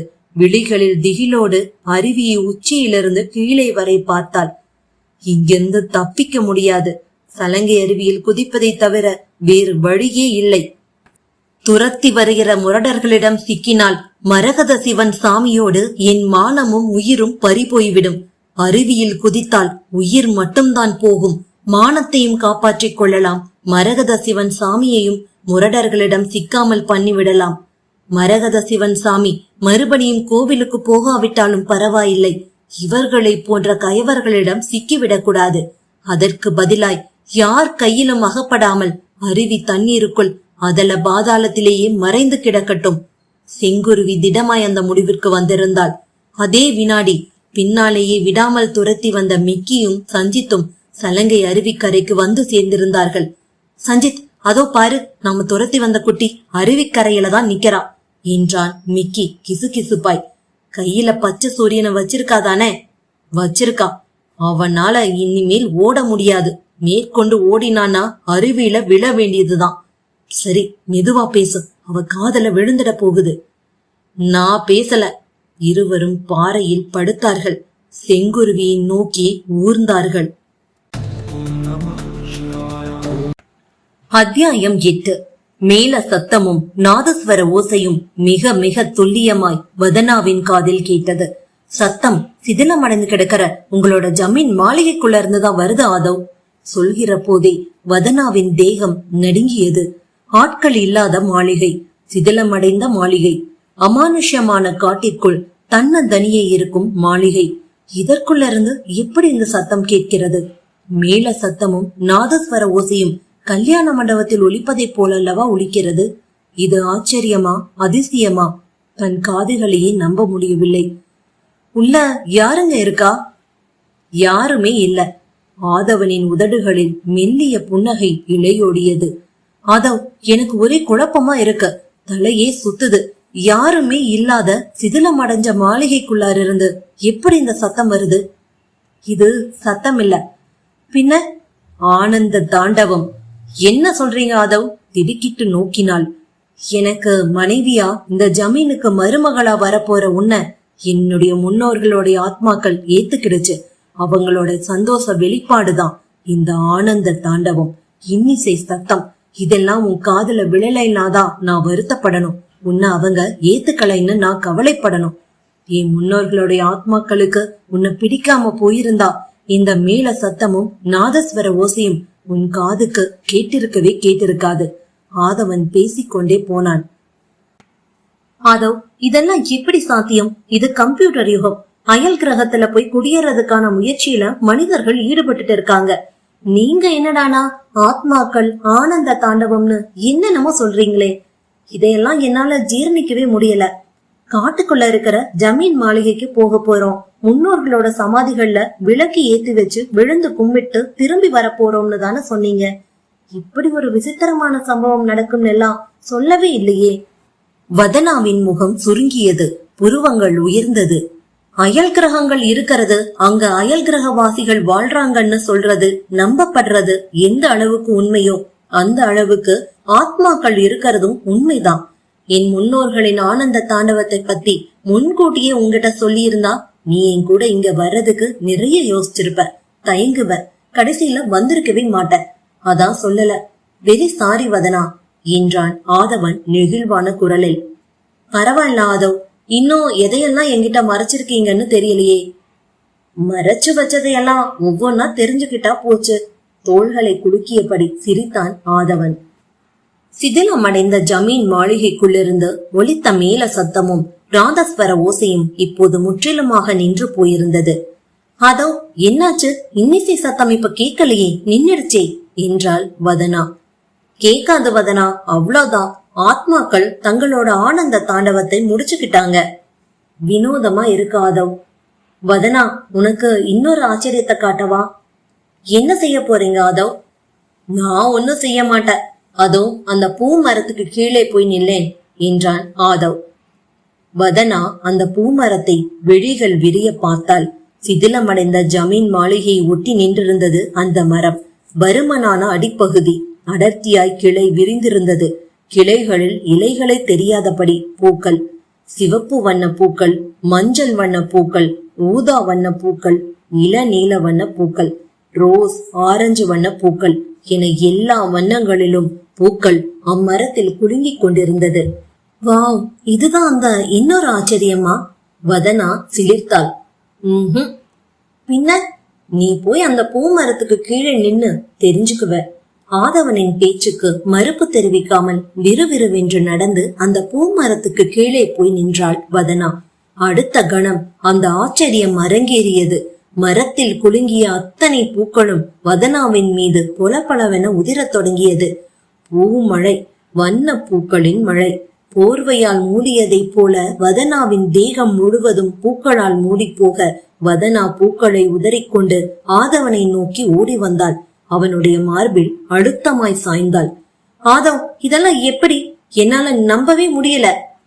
இதுவும் என் முன்னோர்களின் ஆத்மாக்களுடைய ஆனந்த தாண்டவம் தான். ஆத்மாக்களுக்கு உன்னை ரொம்பவுமே புடிச்சு போச்சு. உனக்காக எதையும் செய்ய தயாரா இருக்காங்க. You are very lucky Vadana. வதனாவின் கன்னத்தில் செல்லமாய் தட்டினான் ஆதவ். வதனாவால் சிரிக்க முடியவில்லை. குழப்பமான மனநிலையில் தான் இருந்தாள். வதனா, நாம இப்போ எங்க முன்னோர்களோட சமாதிகளுக்கு போலாமா? வதனாவின் கையை பற்றினான். போலாம். மரக்கட்டை பிடி வைத்த துணிப்பையை பைக்கின் பக்கவாட்டு கம்பியில் கட்டி தொங்கவிட்டிருந்தார்கள். அதில்தான் பூமாலைகள், சூடம், சாம்பிராணி, தேங்காய்கள், எலுமிச்சை பழங்கள், நெய்டப்பா, திரி, தீப்பெட்டி போன்ற அத்தனை பொருள்களும் இருந்தது. மறக்காமல் பைக்கில் இருந்த அந்த பையை அவிழ்த்து எடுத்துக்கொண்டு ஆதவனோடு சேர்ந்து நடந்தாள் வதனா. சிதிலமடைந்து போயிருந்த ஜமீன் மாளிகை ஓரமாக காட்சியளித்தது. சுவர்கள் இடிந்து சிதறி மழையில் நனைந்து நனைந்து பாசி படர்ந்து காணப்பட்டது. சப்பாத்தி கள்ளி, எருக்கு, கற்றாழை குற்று குற்றாய் முளைத்திருந்தது. பிரண்டை கொடி, கருந்துளசி போன்றவை கும்பலாய் படர்ந்திருந்தன. ஜமீன் மாளிகையின் மேல் பகுதியிலிருந்து பறவைகளின் எச்சத்தில் முளைத்திருந்த ஆழம், அரச மரங்கள் செழித்து வளர்ந்த தனி ஆட்சி புரிந்து கொண்டிருந்தன. வௌவால்கள் கூட்டம் கூட்டமாய் உள்ளே இருந்து வெளியேறுவதும் நுழைவதுமாய் பறந்து கொண்டிருந்தன. பல வருடங்களுக்கு முன்பு கம்பீரமாய் காட்சியளித்த மாளிகை, தீபங்களால் மினுக்கிய மாளிகை, சிரிப்பொலியும் குதூகலமும் நிரம்பி வழிந்த மாளிகை. வளாகத்தில் எந்த நேரமும் ஜமீன் வேலையாட்கள் வம்பரமாய் சுழன்று கொண்டே இருந்த மாளிகை களை இழந்து பொலிவிழந்து பரிதாபமாய் பயமுறுத்தியது. அந்த 2வது தளத்துல உட்கார வச்சுதான் எங்க அம்மா எனக்கு வெள்ளி கிண்ணத்துல பால் சோறு ஊட்டுவாங்க வதனா. சொல்கிற போதே ஆதவனின் கண்கள் கலங்கியது. அதனால என்ன, இதே இடத்துல புதுசா ஒரு வீடு கட்டுங்க ஆதவ். செகண்ட் ஃப்ளோர்ல உட்கார வச்சு தங்க தட்டுல சாப்பாட்டை போட்டு நான் உங்களுக்கு ஊட்டி விடுறேன் என்றாள் வதனா. கட்டிட்டா போச்சு. இருவரும் ஜமீன் மாளிகையின் பின்பக்கம் வந்திருந்தார்கள். பின்பக்கம் விசாலமான தோட்டம், முழுவதும் கோரை புதர்களும் செடி கொடிகளும் மண்டி கிடந்தது. புட்களை மேய்ந்து கொண்டிருந்த கலைமான் ஒன்று இவர்களை பார்த்ததும் மிரண்டு ஓடியது.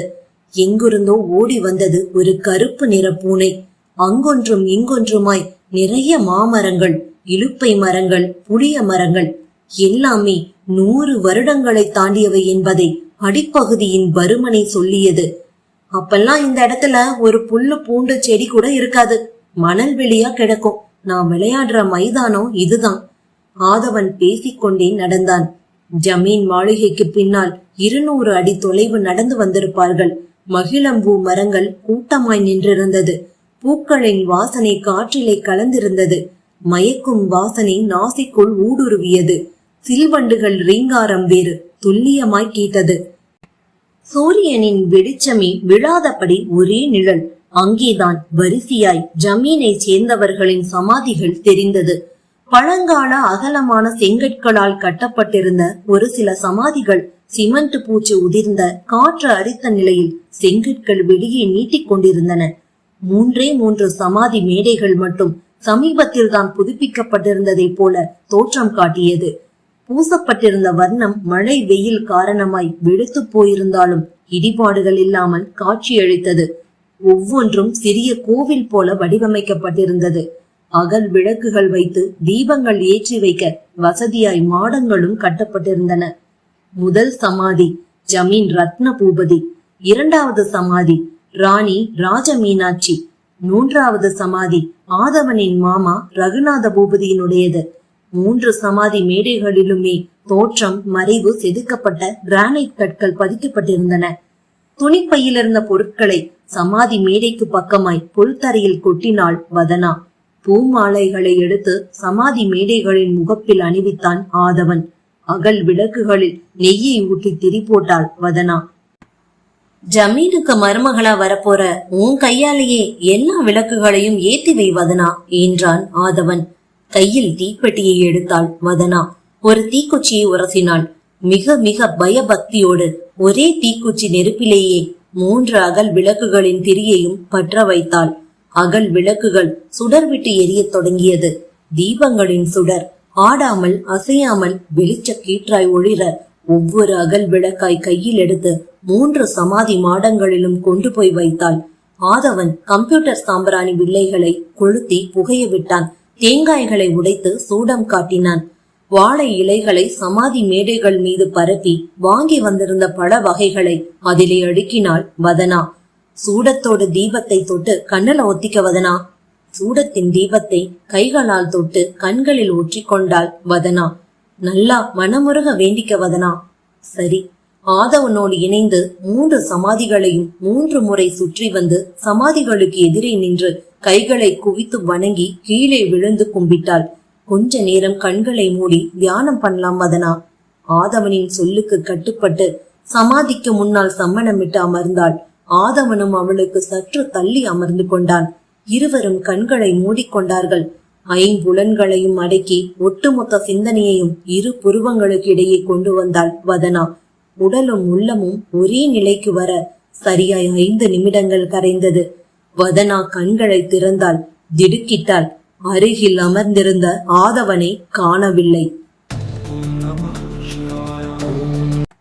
அத்தியாயம் 9. சலங்கை அருவிக்கரை. கொட்டிக் கொண்டிருக்கிற அருவி தண்ணீரையே பீதியாய் பார்த்து கொண்டிருந்தாள் செங்குருவி. வேறு வழியே இல்லை. சலங்கை அருவியில் குதிப்பதை தவிர வேறு வழியே இல்லை. திடமாய் யோசித்து செங்குருவி அந்த முடிவிற்கு வந்திருந்த வேளை மிக்கியும் சஞ்சித்தும் பாறையில் படுத்து அவளை நோக்கி உடும்பு மாதிரி ஊர்ந்து வந்து கொண்டிருந்தார்கள். செங்குருவியின் கவனம் முழுவதும் அருவி மீதே இருந்தது. மிக்கிக்கும் சஞ்சித்திற்கும் பாறையில் ஊர்ந்ததால் மணிக்கட்டு முழங்கை பகுதிகளில் சிராய்ப்பு ஏற்பட்டது. ரத்தம் கசிந்து எரிந்தது. 15 அடி 14 அடி. செங்குருவிக்கும் அவர்களுக்கும் இடையே இருந்த இடைவெளி குறைந்தது.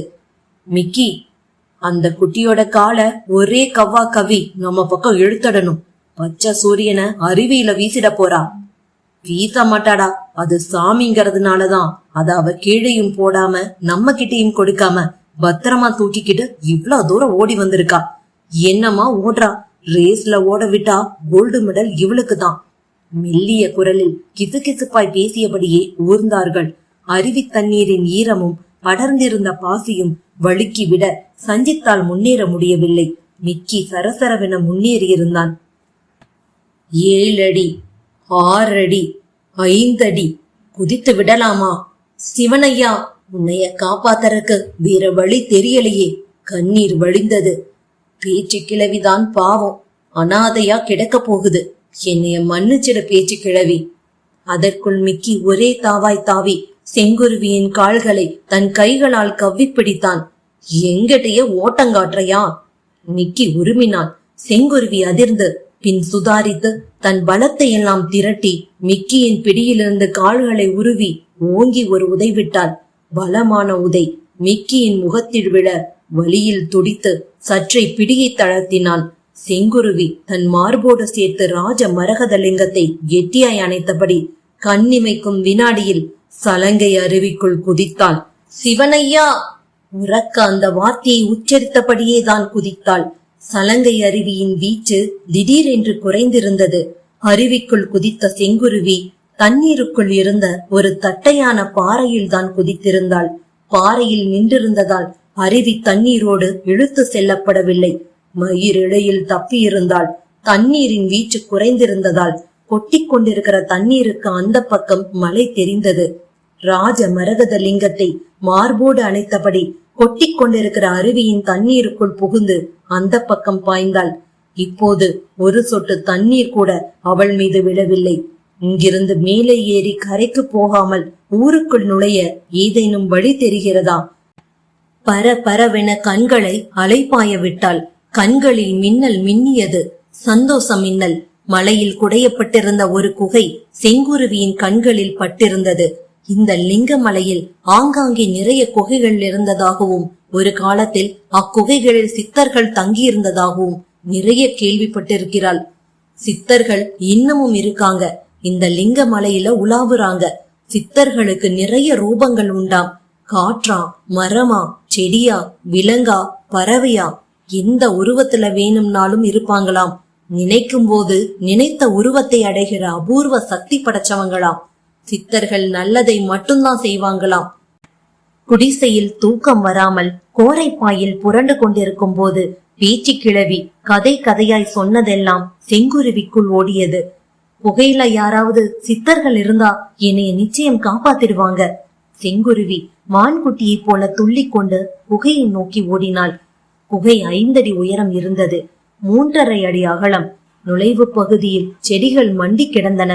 மலையில் படர்ந்திருந்த முரட்டு கொடிகள் குகையின் நுழைவு பகுதியில் மேலே இருந்து பாம்புகளைப் போல தொங்கியது. அதிக பழக்கமில்லாத குகை.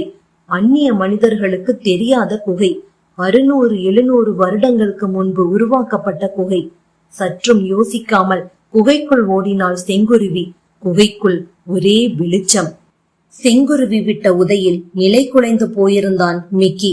பாறையில் வழுக்கிக் கொண்டே போன சஞ்சித்தும் சுதாரித்து எழுந்து மிக்கியிடம் ஓடி வந்தான். என்னாச்சு மிக்கி? எதிர்பார்க்கல சஞ்சித், அவ இப்படி செய்வான்னு நான் எதிர்பார்க்கல. அவளோட கால்களை நான் கெட்டியா கவி புடிச்சிட்டேன். ஆனா அவ பலசாலி. என் பிடிய உருவிக்கிட்ட என் முகத்துல ஓங்கி உதைச்சிட்ட. மிக்கி மூச்சு வாங்கினான். இப்ப அவ எங்க? அருவியில குதிச்சுட்டான். ச, வெக்கமா இல்ல? கையில அகப்பட்டவள கோட்டை விட்டுட்டையே, முகத்துல உதைச்சிட்டான்னு வேற கதை சொல்ற. பேசாம போட்டிருக்கிற ஜீன்ஸ் பேண்ட கழட்டி வீசிட்டு ஒரு சேலைய வாங்கி கட்டிக்க மிக்கி. சஞ்சித் எரிச்சலும் ஏளனமுமாய் பேசினான். சேலை வாங்கறப்ப நீயும் கூடவா, உனக்கும் ஒண்ணு வாங்க வேண்டியிருக்கும் என்றான் கோபமாய் மிக்கி.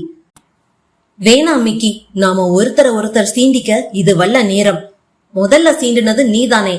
நான் வேணும்னேவா அவளை தப்ப விட்ட? சாரி, அவ தப்பிட்டாங்கிற கோபத்துல என்ன பேசுறதுன்னு தெரியாம பேசிட்ட. முதல்ல அருவிக்குள்ள குதிச்சவளை கண்டுபிடிக்கிற வழிய பாப்போம். இருவரும் பாறையின் நுனிக்கு வந்தார்கள். கொட்டி கொண்டிருக்கிற அருவி தண்ணீரையை வெறித்தார்கள். அவ இந்த இடத்துல தானே குதிச்சா? ஆமா, அருவி தண்ணீரோட வேகமும் அவ்வளவா இல்ல. கீழே விழுந்தவ அருவி தண்ணீரோட போக்குல தானே மூழ்கி போயிட்டு இருக்கணும். ஆனா எதுவுமே தெரியலையே. அருவியின் வீழ்ச்சி ஆறாக பிரவாகம் எடுக்கிற இடத்தில் போய் உற்று நோக்கினார்கள். தண்ணீர் கரும்பச்சை வண்ணத்தில் புகை புகையாய் ஓடியது. தண்ணீருக்கு கீழே பாறைகள் சிதறி கிடப்பது பளிச்சென்று தெரிந்தது. மிக்கி, யோசிச்சு சொல்லு, அவ தண்ணியில தான் குதிச்சாளா? சந்தேகமே இல்ல, அவ தண்ணியில தான் குதிச்சா. தலைய பலமா ஆட்டுனா மிக்கி, மாயமா மறைஞ்சிட்டா. கொட்டி கிடக்கிற தண்ணிக்கு அந்த பக்கம் மறைஞ்சிருக்கிறதுக்கு ஏதுவான ஏதோ இடம் இருக்கு போல. அப்ப ஒண்ணு செய்யலாம், நாமளும் அருவிக்குள்ள குதிச்சு கொட்டுகிற தண்ணீருக்கு அந்த பக்கமா போய் தேடி பார்க்கலாமா? மிக்கியும் சஞ்சித்தும் கைகளை கோர்த்தபடி துணிந்து அருவி தண்ணீருக்குள் குதித்தார்கள். சரியாய் தண்ணீருக்குள் கிடந்த தட்டை பாறையில் தான் குதித்திருந்தார்கள். பாத்தியா மிக்கி, நான் சொன்னது சரியா போச்சு. மேல நின்னு பாக்குறப்ப கொற்ற தண்ணீர் மட்டும்தான் தெரிஞ்சது. கீழே குதிச்சதும் தான் நம்ம கண்களுக்கு அந்த பக்கம் மலைக்கும் கொற்ற அருவி தண்ணீருக்கும் நடுவே நிறைய இடைவெளி இருக்கிறது புரியுது. ஆமா, நீ சொல்றது சரிதான். குட்டி இங்கதான் எங்கேயோ ஒளிஞ்சிருக்கான். மிக்கியும் சஞ்சித்தும் அருவி தண்ணீருக்குள் புகுந்து மலை இருக்கிற பக்கம் வந்தார்கள். கண்கள் பரபரவென்று அலைப்பாய்ந்தது. அந்த குட்டிக்கு இந்த காடு, மலை, அருவி எல்லாமே அத்துப்படி. தண்ணி பட்ட பாடுன்னு நினைக்கிற. எது எந்த இடத்துல இருக்குன்னு நல்லாவே தெரிஞ்சு வச்சிருக்கா. அதனாலதான் நமக்கு கண்ணாமூச்சி காட்ட முடியுது. கீழே சிதறி கிடந்த பாறைகளில் ஏறி ஒவ்வொன்றாய் தாண்டி குதித்தார்கள். சஞ்சித் தோளை சுரண்டினான். அங்க பாறை, ஒரு குகை இருக்கிறத. மிக்கி காட்டிய பக்கம் சஞ்சித் பார்த்தான். பிரகாசமானான். குட்டி கோய்க்குள்ளதாண்டா ஒளிஞ்சிருக்கா. மிக்கியும் சஞ்சித்தும் உற்சாகமானார்கள். அவன் நம்ம கிட்ட வசமா மாட்டிக்கிட்டா. விஷமமாய் சிரித்தபடியே குகையை நோக்கி நடந்தார்கள். அத்தியாயம் 10. சமாதிகளுக்கு எதிரே புல்வெளியில் கண்கள் மூடி தியானத்தில் ஆழ்ந்திருந்த வதனா கண்களை திறந்தாள். திடுக்கிட்டாள். அருகில் அமர்ந்திருந்த ஆதவனை காணவில்லை. வதனா விருட்டென்று எழுந்தாள். சுற்றும் முற்றும் பார்த்தாள். ஆதவன் எங்கே? என் அருகில் கண்கள் மூடி அமர்ந்திருந்த ஆதவன் எங்கே? வியர்ப்பது மாதிரி இருந்தது. இதயம் அதிக வேகமாக துடித்தது. ஆதவ், உரக்க கூப்பிட்டு பார்த்தாள். வதனா, நான் இங்கதான் இருக்கேன். குரல் வந்த திசையில் ஆதவன் நடந்து போய் கொண்டிருந்தான். வதனாவின் இதய துடிப்பு சீரானது. அங்க என்ன பண்றீங்க? கோபமாய் கத்தினான் வதனா. ஹெட் ஆபீஸ்ல இருந்து அவசர அழைப்பு. சிக்னல் சரியா கிடைக்கல வதனா, கொஞ்சம் பொறு, பேசிட்டு வந்துடுறேன். இருங்க, நானும் வரேன். இங்க ஒரே புதரா இருக்கு. அரிப்பு செடி கொடிங்க வேற மண்டி கிடக்கு. நீ வர வேண்டாம், அங்கேயே இரு. என் முன்னோர்களுடைய ஆத்மாக்கள் உலாவற இடத்துல உனக்கு எந்த பயமும் கிடையாது என்று தைரியம் சொல்லிவிட்டு தன் போக்கில் போய்க் கொண்டிருந்தான் ஆதவன். தரையிலிருந்து இடுப்பு பகுதி வரை புதர். மேலே நடக்க நடக்க புதர்களின் உயரமும் அதிகமாய் காணப்பட்டது. சிறிது நேரத்தில் ஆதவன் புதருக்குள் காணாமல் போயிருந்தான். ஹெட் ஆபீஸ்ல சும்மாவே இருக்க மாட்டாங்க. ஒரு நாள் கூட நிம்மதியா இருக்க முடியாது. லீவ் சொல்லிட்டு வந்தாலும் போன் தொல்லை ஓயாது. ஆதவ் பேசிட்டு வரட்டும், அது வரைக்கும் இங்கேயே உட்கார்ந்துட்டு இருக்கலாம். மனதிற்குள் நினைத்தவளாய் பழையபடி சமாதிகளுக்கு முன்னால் புல்வெளியில் அமர்ந்தாள் வதனா. சமாதியை ஒட்டி இருந்த குட்டையான மாமரத்தில் நிறைய மாங்காய்கள் காய்த்திருந்தன. கொத்து கொத்தாய் கிளிமூக்கு மாங்காய்கள். கிளைகள் தரைப்பகுதி வரை தனிந்திருக்க பறிப்பதற்கு நாதி இல்லாமல் மாங்காய்கள் முற்றி மரத்திலேயே பழுத்தும் போயிருந்தன. எங்கிருந்தோ பறந்து வந்த கிளிக்கூட்டம் கீ கீ என கத்தியபடியே சிறகுகளை படபடவென அடித்தபடி மாங்கனிகளை கொத்தி கொத்தி ருசி பார்த்தன. வதனா அந்த கிளிகளை ரசித்தபடியே எழுந்தாள். மாமரத்தை நோக்கி நடந்தாள். காலடி சத்தம் கேட்டு கிளிக்கூட்டம் குபீரென பறந்துவிட வானத்தை அன்னார்ந்து பார்த்தாள். தோள் மீது ஒரு கை விழுந்தது. பயந்து மிரண்டு அலற முயன்றவளின் வாயை இறுக்கமாக பொத்தியது இன்னொரு கை. வதனா திகைத்து திணறி திரும்பினாள். அவளுக்கு ஒரு கணம் பேச்சே வரவில்லை. அதிர்ந்து போனாள். காரணம், அவளுடைய தோள் மீது கையை வைத்து வாயை பொத்தியது. வருகிற வழியில் பாதையின் குறுக்கே நின்று அவளையும் ஆதவனையும் மிரட்டிய, பயமுறுத்திய, இந்த இடத்திலிருந்து திரும்பி போடா, திரும்பி போடா என்று எச்சரித்த தாடி வைத்த இளைஞன்தான். மனநலம் பாதிக்கப்பட்டவன் போல தன்னைத்தானே துருப்பிடித்த கத்தியினால் குத்தி கீறிக்கொண்ட இளைஞன்தான். ஆதவன் துரத்த துரத்த எங்கோ ஓடி போனானே, அந்த இளைஞனே தான். இவனா? தயவு செஞ்சு சத்தம் போடாத. உன்னை காப்பாத்ததான் நான் வந்திருக்கேன், இங்கிருந்து தப்பிச்சு போயிடு என்றான் அழாத குறையாய். வதனாவின் வாயை பொத்தி இருந்த கையை விடுவித்தான். என்ன காப்பாத்த வந்திருக்கியா? இங்கிருந்து நான் தப்பிச்சு போகணுமா? ஏன்னா உன்னை இங்க கூட்டி வந்திருக்கிறவன் நல்லவன் இல்ல. உன்னை அவன் ஏமாத்தி இவ்வளவு தூரம் கூட்டி வந்தது எதுக்காக தெரியுமா? எதுக்காக? எச்சில் விழுங்கினாள் வதனா. உன்னை உயிர்படி கொடுக்க போறா. இதை கேட்டதும் வதனாவிற்கு இதயமே வெடித்துவிடும் போல இருந்தது. அத்தியாயம் 11. சலங்கை அருவிக்கரை. குகைக்குள் ஓடினாள் செங்குருவி. அங்கே ஒரே வெளிச்சம். குகையின் சுவர் பரப்பில் இருந்த ஓட்டையில் சொருகப்பட்டிருந்தது ஒரு தீப்பந்தம். நன்றாக சுடர்விட்டு திகு திகுவென்று எரிந்தது. தீப்பந்தத்தின் வெளிச்சத்தில் செங்குருவிக்கு ஒன்று மட்டும் நன்றாக புரிந்தது. இது முட்டு சந்து போல முடிகிற குகை கிடையாது. உள்பக்கமாய் நீண்டு கொண்டே போகிற குகை. குகையின் அந்த பக்கமும் வாசல் இருக்க வேண்டும். அங்கிருப்பவர்கள் அருவிக்கு வருவதற்கு ஏற்படுத்தப்பட்ட பாதைதான் இந்த குகை. குகைக்குள் யாரோ இருக்கிறார்கள். அவர்களால் தான் இந்த தீப்பந்தம் கொளுத்தி வைக்கப்பட்டிருக்க வேண்டும்.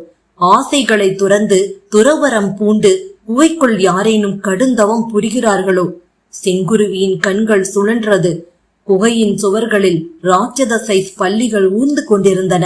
மலையில் இருக்கும் செடி கொடிகளின் வேர்கள் பாறையை ஊடுருவி குகையின் மேற்பரப்பில் நீளம் நீளமாய் கயிறு கயிறாய் தொங்கின.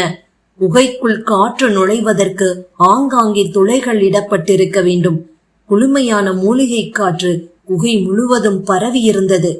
கால்களுக்கு இடையே முரட்டு பெருச்சாலி ஒன்று புகுந்து ஓடியது. பயந்து நடுங்கி எம்பி குதித்தாள் செங்குருவி. குகையின் சுவரோடு சுவராய் சாய்ந்தபடி மூச்சு வாங்கினாள். மேற்கொண்டு குகைக்குள் போகலாமா அல்லது இதே இடத்தில் நிற்கலாமா? என்னை துரத்தி வந்த 2 தரியர்களும் என்ன ஆனார்கள் என தெரியவில்லையே. நான் அருவிக்குள் குதித்ததும் செத்து போயிருப்பேன் என நினைத்து அப்படியே திரும்பி போயிருப்பார்களா? திரும்பி போயிருந்தால் நல்லதுதான். நானும் கொஞ்ச நேரம் கழித்து இங்கிருந்து வெளியே போய்விடலாம். ஒருவேளை அந்த தடியன்கள் இருவரும் என்னை தேடுவதற்காக அருவியில் குதித்திருந்தால் அவர்களுக்கும் இந்த இடம் தெரிந்திருக்கும் தானே. இருவரும் குகைக்குள் வந்து விடுவார்கள் தானே. ஐயோ, அப்புறம் என் கதி? நினைக்கிற போதே உடம்புக்குள் நடுக்கம் பரவியது. தேவையா இதெல்லாம்? அவனுங்க கேட்டதுமே நான் மரகத சிவன் சாமியை கொடுத்திருக்கலாம். வாங்கினதுமே போய்கிட்டே இருந்திருப்பானுங்க. இந்த அளவுக்கு ஒளியராப்ல என் நிலைமை இருந்திருக்காது. மார்போடு அணைத்திருந்த ராஜ மரகத லிங்கத்தை முகத்திற்கு முன்னால் உயர்த்தி பிடித்தாள். சிவனையா, எல்லாம் உன்னால வந்தது. உன்னைய காப்பாத்த போய் நான் மாட்டிக்கிட்ட. நீதான் என்னைய எப்படியாச்சும் பேச்சு கிழவிக்கிட்ட கொண்டு சேர்க்கணும். இல்லாட்டி உன்னை திரும்பவும் பேயாத்து தண்ணியிலே வீசி போடுவேன். ஆமா. ராஜ மரகத லிங்கத்திடம் செல்லமாய் கோபித்துக் கொண்டாள். குகைக்கு வெளியே காலடி சத்தம் கேட்டது. குட்டி குகைக்குள்ளதாண்டா ஒளிஞ்சிருக்கா. மிக்கியும் சஞ்சித்தும் குகையை நோக்கி வந்து கொண்டிருந்தார்கள். அவன் நம்ம கிட்ட வசமா மாட்டிக்கிட்டா. பேச்சு குரல்கள் செங்குருவியின் காதில் துல்லியமாய் விழுந்தது. செங்குருவி திடுக்கிட்டாள். வந்து விட்டார்கள் தடியனுங்க. அருவியில குதிச்சு குகையை கண்டுபிடிச்சு வந்துட்டானுங்க. செங்குருவி குகையின் நுழைவு பகுதியை அச்சமாய் பார்த்தாள். குகை வாசலில் நிழல் உருவங்களாய் இருவரும் தெரிந்தார்கள். ஆஹா, இனி தாமதிக்கவே கூடாது. இங்க நிக்கவே கூடாது. ஓடும் வரை ஓடலாம். குகை எவ்வளவு தூரம் போகிறதோ அவ்வளவு தூரம் ஓடலாம். முடிந்தவரை போராடி பார்க்கலாம். குகையின் கல் சுவரின் ஓட்டையினுள் சொருகப்பட்டிருந்த தீப்பந்தத்தை விருட்டென கையில் உருவினாள் செங்குருவி. ஒரு கையில் ராஜ மரகத லிங்கம், இன்னொரு கையில் தீப்பந்தம். நீண்டு கொண்டே போன குகைக்குள் தட தடவென ஓடத் தொடங்கினாள். மிக்கியும் சஞ்சித்தும் குகைக்குள் வந்திருந்தார்கள். மிக்கி, குட்டி அதோ ஓடுறா பாரு. சஞ்சித் சொல்ல மிக்கி வெறியோடு நிமிர்ந்தான். குகைக்குள் கையில் தீப்பந்தத்தை பிடித்தபடி ஓடுகிற செங்குருவி தெரிந்தாள். அத்தியாயம் 12. உன்னை உயிர் பலி கொடுக்க போறான். அந்த அழுக்கான தாடிக்கார இளைஞன் சொல்லவும் வதனாவிற்கு இதயமே வெடித்துவிடும் போல இருந்தது. இவன் என்ன சொல்றான்? பைத்தியக்காரனை போல வழிய மறிச்சவன் இப்போ தெளிவா பேசுறானே. என்ன காப்பாத்த வந்திருக்கானாமே. ஆதவ் நல்லவர் இல்லையாமே. யார் இவன்? இவனுக்கு எப்படி தெரியும்? அவசரமாய் ஆதவன் நடந்து போன புதர் பகுதியை நோக்கினாள். ஆதவனை காணவில்லை. என்ன உளர்ற? நீ பைத்தியகாரன் தாங்கிறத திரும்ப திரும்ப நிரூபிக்காத. உனக்கு என்னதான் வேணும் கேட்டு வாங்கிக்க. தொல்லை பண்ணாம இங்கிருந்து போயிடு. ஆதவ் வந்துட்டாருன்னா பிரச்சனை ஆயிடும். வதனா அவனை எச்சரித்தாள். அவனை கூப்பிட்டா உனக்கு தான் ஆபத்து. ஆதவ் என்ன உயிருக்குயிரா காதலிக்கிறாரு.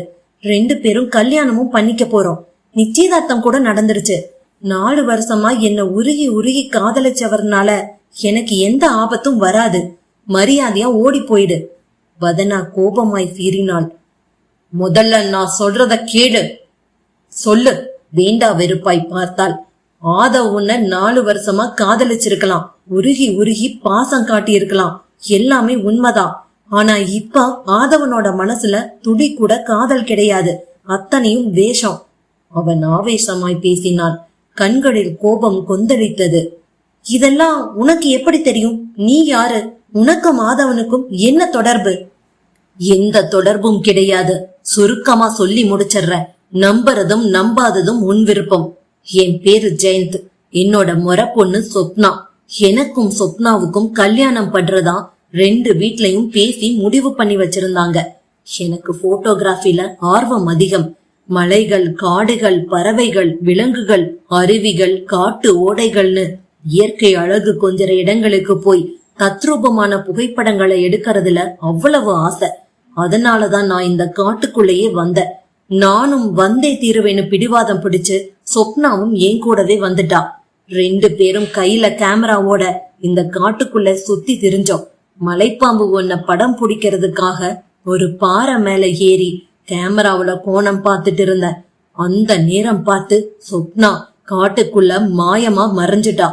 சொப்னாவ காட்டு விலங்குகள் தான் ஏதோ பண்ணிடுச்சுன்னு முதல்ல நினைச்ச.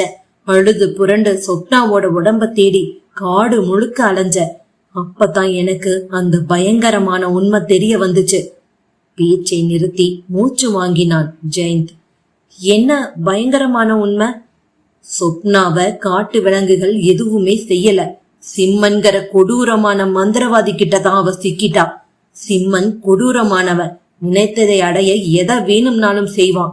சிம்மன் இந்த காட்டுலயே தான் தெரிஞ்சிட்டு இருப்பான். பைக்க நிறுத்திட்டு ஆதவன் உங்களை துரத்திக்கிட்டு போயிருந்தப்ப ஒரு பாறை மேல நின்னு கோரமான உருவம் கொண்ட ஒரு ஆள் என்ன பார்த்து கைய அசைச்சான். இங்க வான்னு கூப்பிட்டான். கழுத்துல மண்டை ஓட்டு மாலை, காதுகள்ல குண்டலம், கையில எலும்பு துண்டுன்னு தோற்றம் காட்டினவன இப்ப நினைச்சாலும் உடம்பு நடுங்குது. கொஞ்ச நேரம் முன்பு வரை அவனை ஒருமையில் அழைத்தவள் இப்போது மரியாதை கொடுத்து பேச தொடங்கி இருந்தாள். அவன்தான் சிம்மன். அப்படியா? சிம்மன ஆதவனுக்கு தெரியுமா? நல்லாவே தெரியும். சிம்மனோட கட்டுப்பாட்டுலதான் ஆதவன் இருக்கான். இந்த ஜமீனோட நிஜமான வாரிசு ஆதவன் தான். ஜமீனை சேர்ந்தவங்க வெள்ளையர் காலத்துல துறைமாருங்க கிட்ட சிக்காம இருக்கணுங்கிறதுக்காக பாலம் பாலமா தங்கத்தையும் மூட்டை மூட்டையா வைரத்தையும் வைடூரியத்தையும் இந்த காட்டுக்குள்ள ஏதோ ஒரு இடத்துல மறைச்சு வச்சுட்டாங்க. அத பத்தின குறிப்புகள் சிம்மனுக்கும் ஆதவனுக்கும் கிடைச்சிருக்கு. ஆனா தங்கத்தையும் வைரத்தையும் வைடூரியத்தையும் மறைச்சு வச்சிருக்கிற ரகசிய இடத்தை பத்தின தகவல் எதுவும் அந்த குறிப்புல இல்ல. மறைச்சு வச்சிருக்கிற பொக்கிஷங்களோட இன்றைய மதிப்பு 1.5 லட்சம் கோடியாம். சிம்மனோட ஆசை வார்த்தைக்கு கட்டுப்பட்டு ஆதவன் அந்த பொக்கிஷங்களை அடைஞ்சே ஆகணுங்கிறதுல உறுதியா இருக்கான். சிம்மனுக்கு மாந்திரிக சக்தி அதிகம். அவன் கும்பிட்ட 18 கை குங்கும காளிக்கு 3 கன்னி பொண்ணுங்களை ஒரே நேரத்துல உயிர் பலி கொடுத்தான். பொக்கிஷங்கள் மறைச்சு வைக்கப்பட்டிருக்கிற ரகசிய இடம் தெரிஞ்சிடும்னு நம்புறான். இந்த விஷயத்த குங்குமக்காளியை தன் கனவுல வந்து சொன்னதா கூறிக்கிட்டு இருக்கான். ஜெயந்த் பேசுவதை ஆர்வமாய் பயமாய் பீதி படர்ந்த கண்களுடன் கேட்டுக்கொண்டிருந்தாள் வதனா. ஆத்திரம் பீரிட்டது. இதென்ன மூட நம்பிக்கை? இவனுங்களை புடிச்சு ஜெயில அடைக்கணும். இதே கோபம்தான் எங்கிட்டையும் இருக்கு. ஆனா சொப்னா சிம்மனோட பிடியில இருக்கா. மத்த 2 கன்னி பொண்ணுங்க கிடைக்காததால சொப்னாவ எதுவும் செய்யாம தன்னோட பாதுகாப்புலதான் வச்சிருக்கான் சிம்மன்.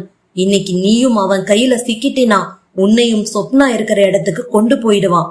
1 2 3ஆவதா ஒரு பொண்ணு கிடைக்கிற வரைக்கும் தான் நீயும் சொப்னாவும் உயிரோட இருக்க முடியும். வதனாவிற்கு தலையை சுற்றுவது மாதிரி இருந்தது. எது நிஜம், எது பொய்?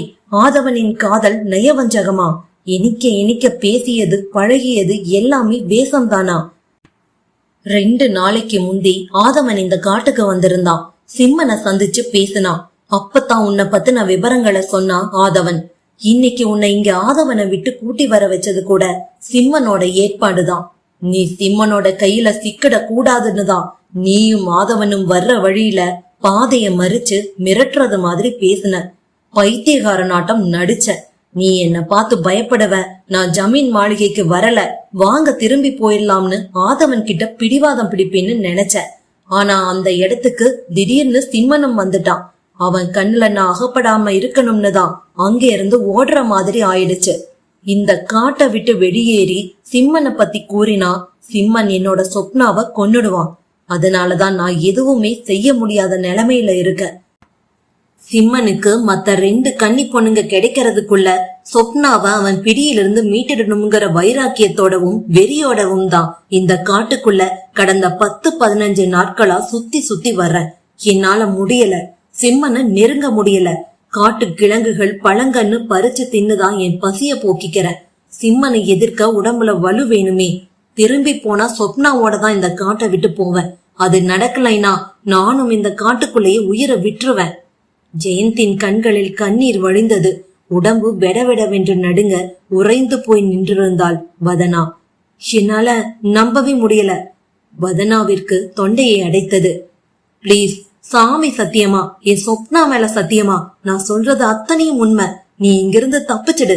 சிம்மனை கூட்டி வர்றதுக்காகத்தான் ஆதவன் புதர் பக்கம் போயிருக்கான். அவனுங்க வர்றதுக்குள்ள நீ ஓடிடு. முடிஞ்சா எல்லாத்தையும் போலீஸ்ல சொல்லி அவங்கள காட்டுக்குள்ளார கூட்டி வா. பிளீஸ், ஓடிடு. அழாத குறையாய் ஜெயந்த் கெஞ்சினான்.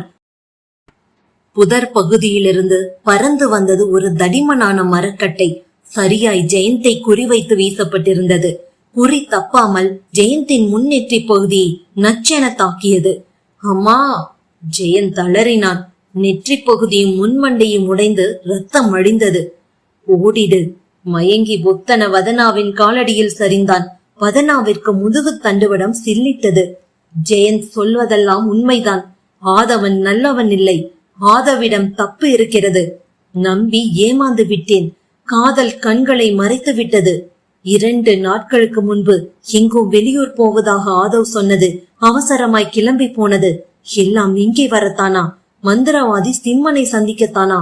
அட பாவி ஆதவ், நீயா இப்படி? நடந்த நிச்சயதார்த்தம் எல்லாம் ஏமாற்று வேலையா? நாடகமா?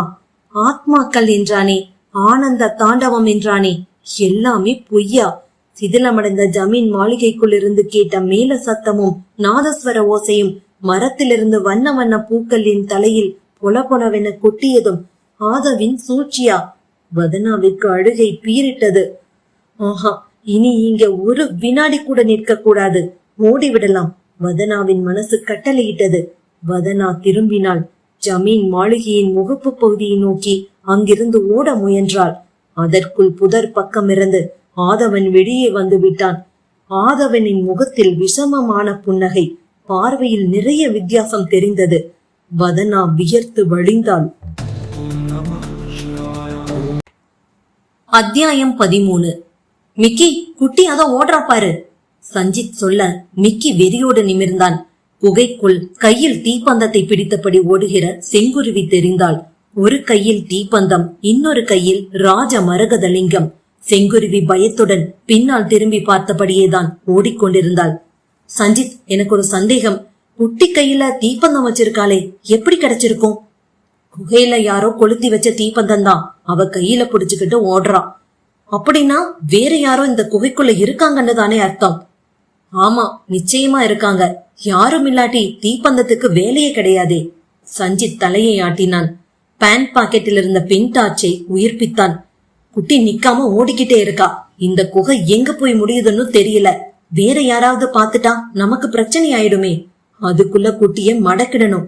அவகிட்ட இருந்து பச்சை சூரியனை பறிச்சிடணும். மிக்கிக்கு மூச்சு வாங்கியது. நீயும் நானும் எத்தனை பேருக்கும் ஓட்டம் காட்டியிருப்போம்.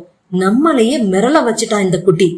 சஞ்சித் கையில் இருந்த பென்டாச்சின் சிறிய வெடிச்ச வட்டத்தை குகையின் தரைப்பகுதியில் பாய்ச்சியபடியே கால்களுக்கு வேகம் கொடுத்தான். குகைக்கு இன்னொரு வாசல் இருந்து குட்டி அந்த வழியா வெளியேறிட போறா. மிக்கியை கவலை வாட்டியது. குகைக்கு இன்னொரு வாசலும் வழியும் இருந்தா அது காட்டுக்குள்ளதான் போய் முடியும். அது மட்டுமில்ல, இது மாதிரி மலைகள்ல குடையப்பட்டிருக்கிற குகைகளுக்கு பெரும்பாலும் 2 வாசலும் வழியோ இருக்காது. அப்படியே இருந்தாலும் குகைகளுடைய நீளம் அதிகமா போகாது.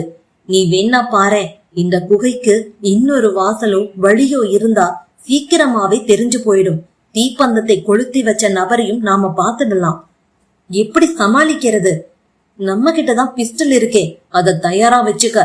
ஆள் அரவமற்ற காட்டு குகையில வந்து தங்கி இருக்கிறவன் ஒன்னு சாமியாரா இருக்கணும், இல்ல நம்மள மாதிரி தப்பான ஆளா சமூக விரோதியா இருக்கணும். எவனா இருந்தாலும் சரி, பேச்சுக்கே வேலை இல்ல.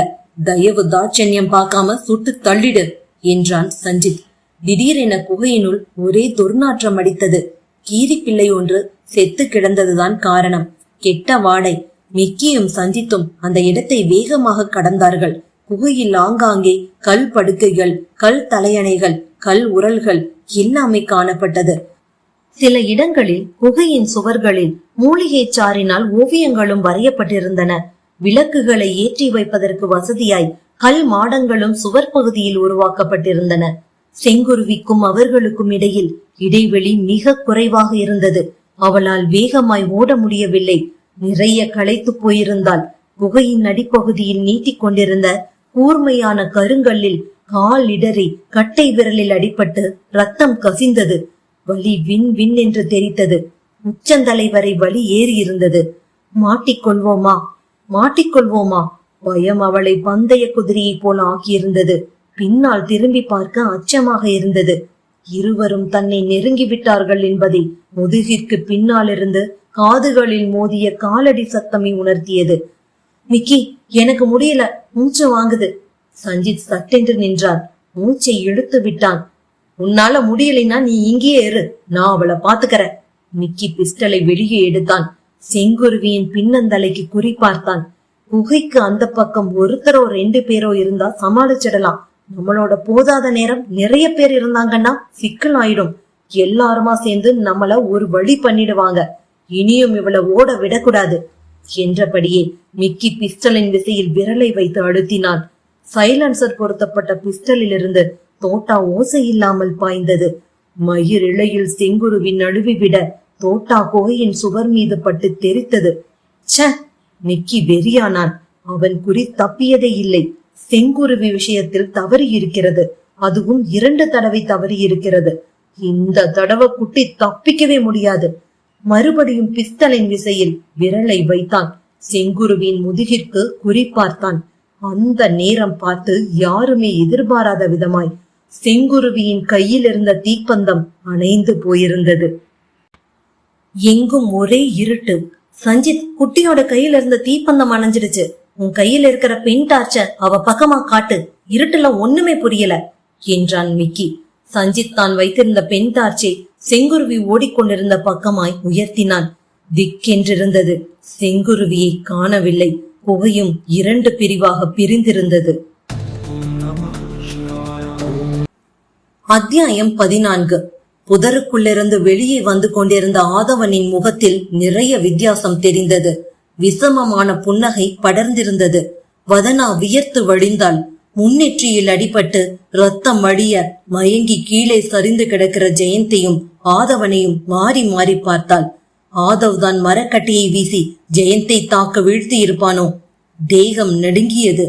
அந்த முகம் எங்கே? தான் நேசித்த காதல் முகம் எங்கே? தான் ரசித்த ஆசை முகம் எங்கே? காதல் வழிகிற கண்களும் இனிக்க இனிக்க பேசுகிற இதழ்களும் எங்கே?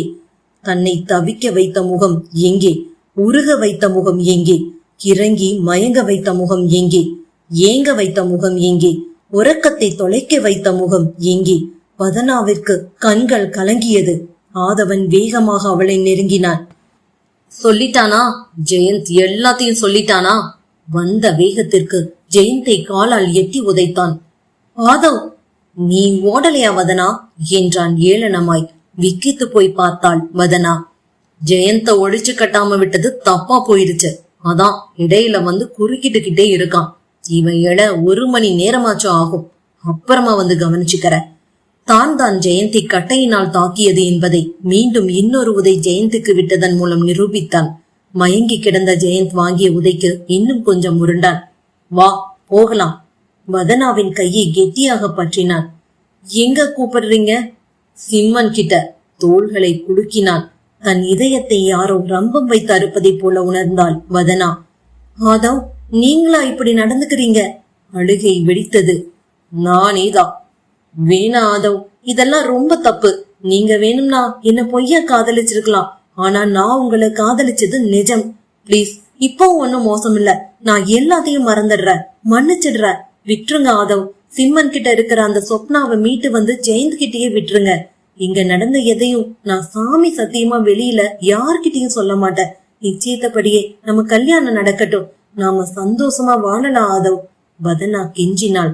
ஆயுதத்திற்கு அடங்காதவர்கள் அன்பான வார்த்தைகளுக்கு அடங்கி விடுவார்கள். இது உலக நியதி. ஆதவனை தன் அன்பினால் அடக்க முயன்றாள் வதனா. கண்ணீரினால் களிமண் வேண்டுமானாலும் கரையும், கருங்கல் கரையுமா? மயிலிறகினால் கடப்பாறைக்கு ஒத்தடம் கொடுக்க முடியுமா? சி, வாய மூடு. உன்னோட அட்வைஸ் யாருக்கு வேணும்?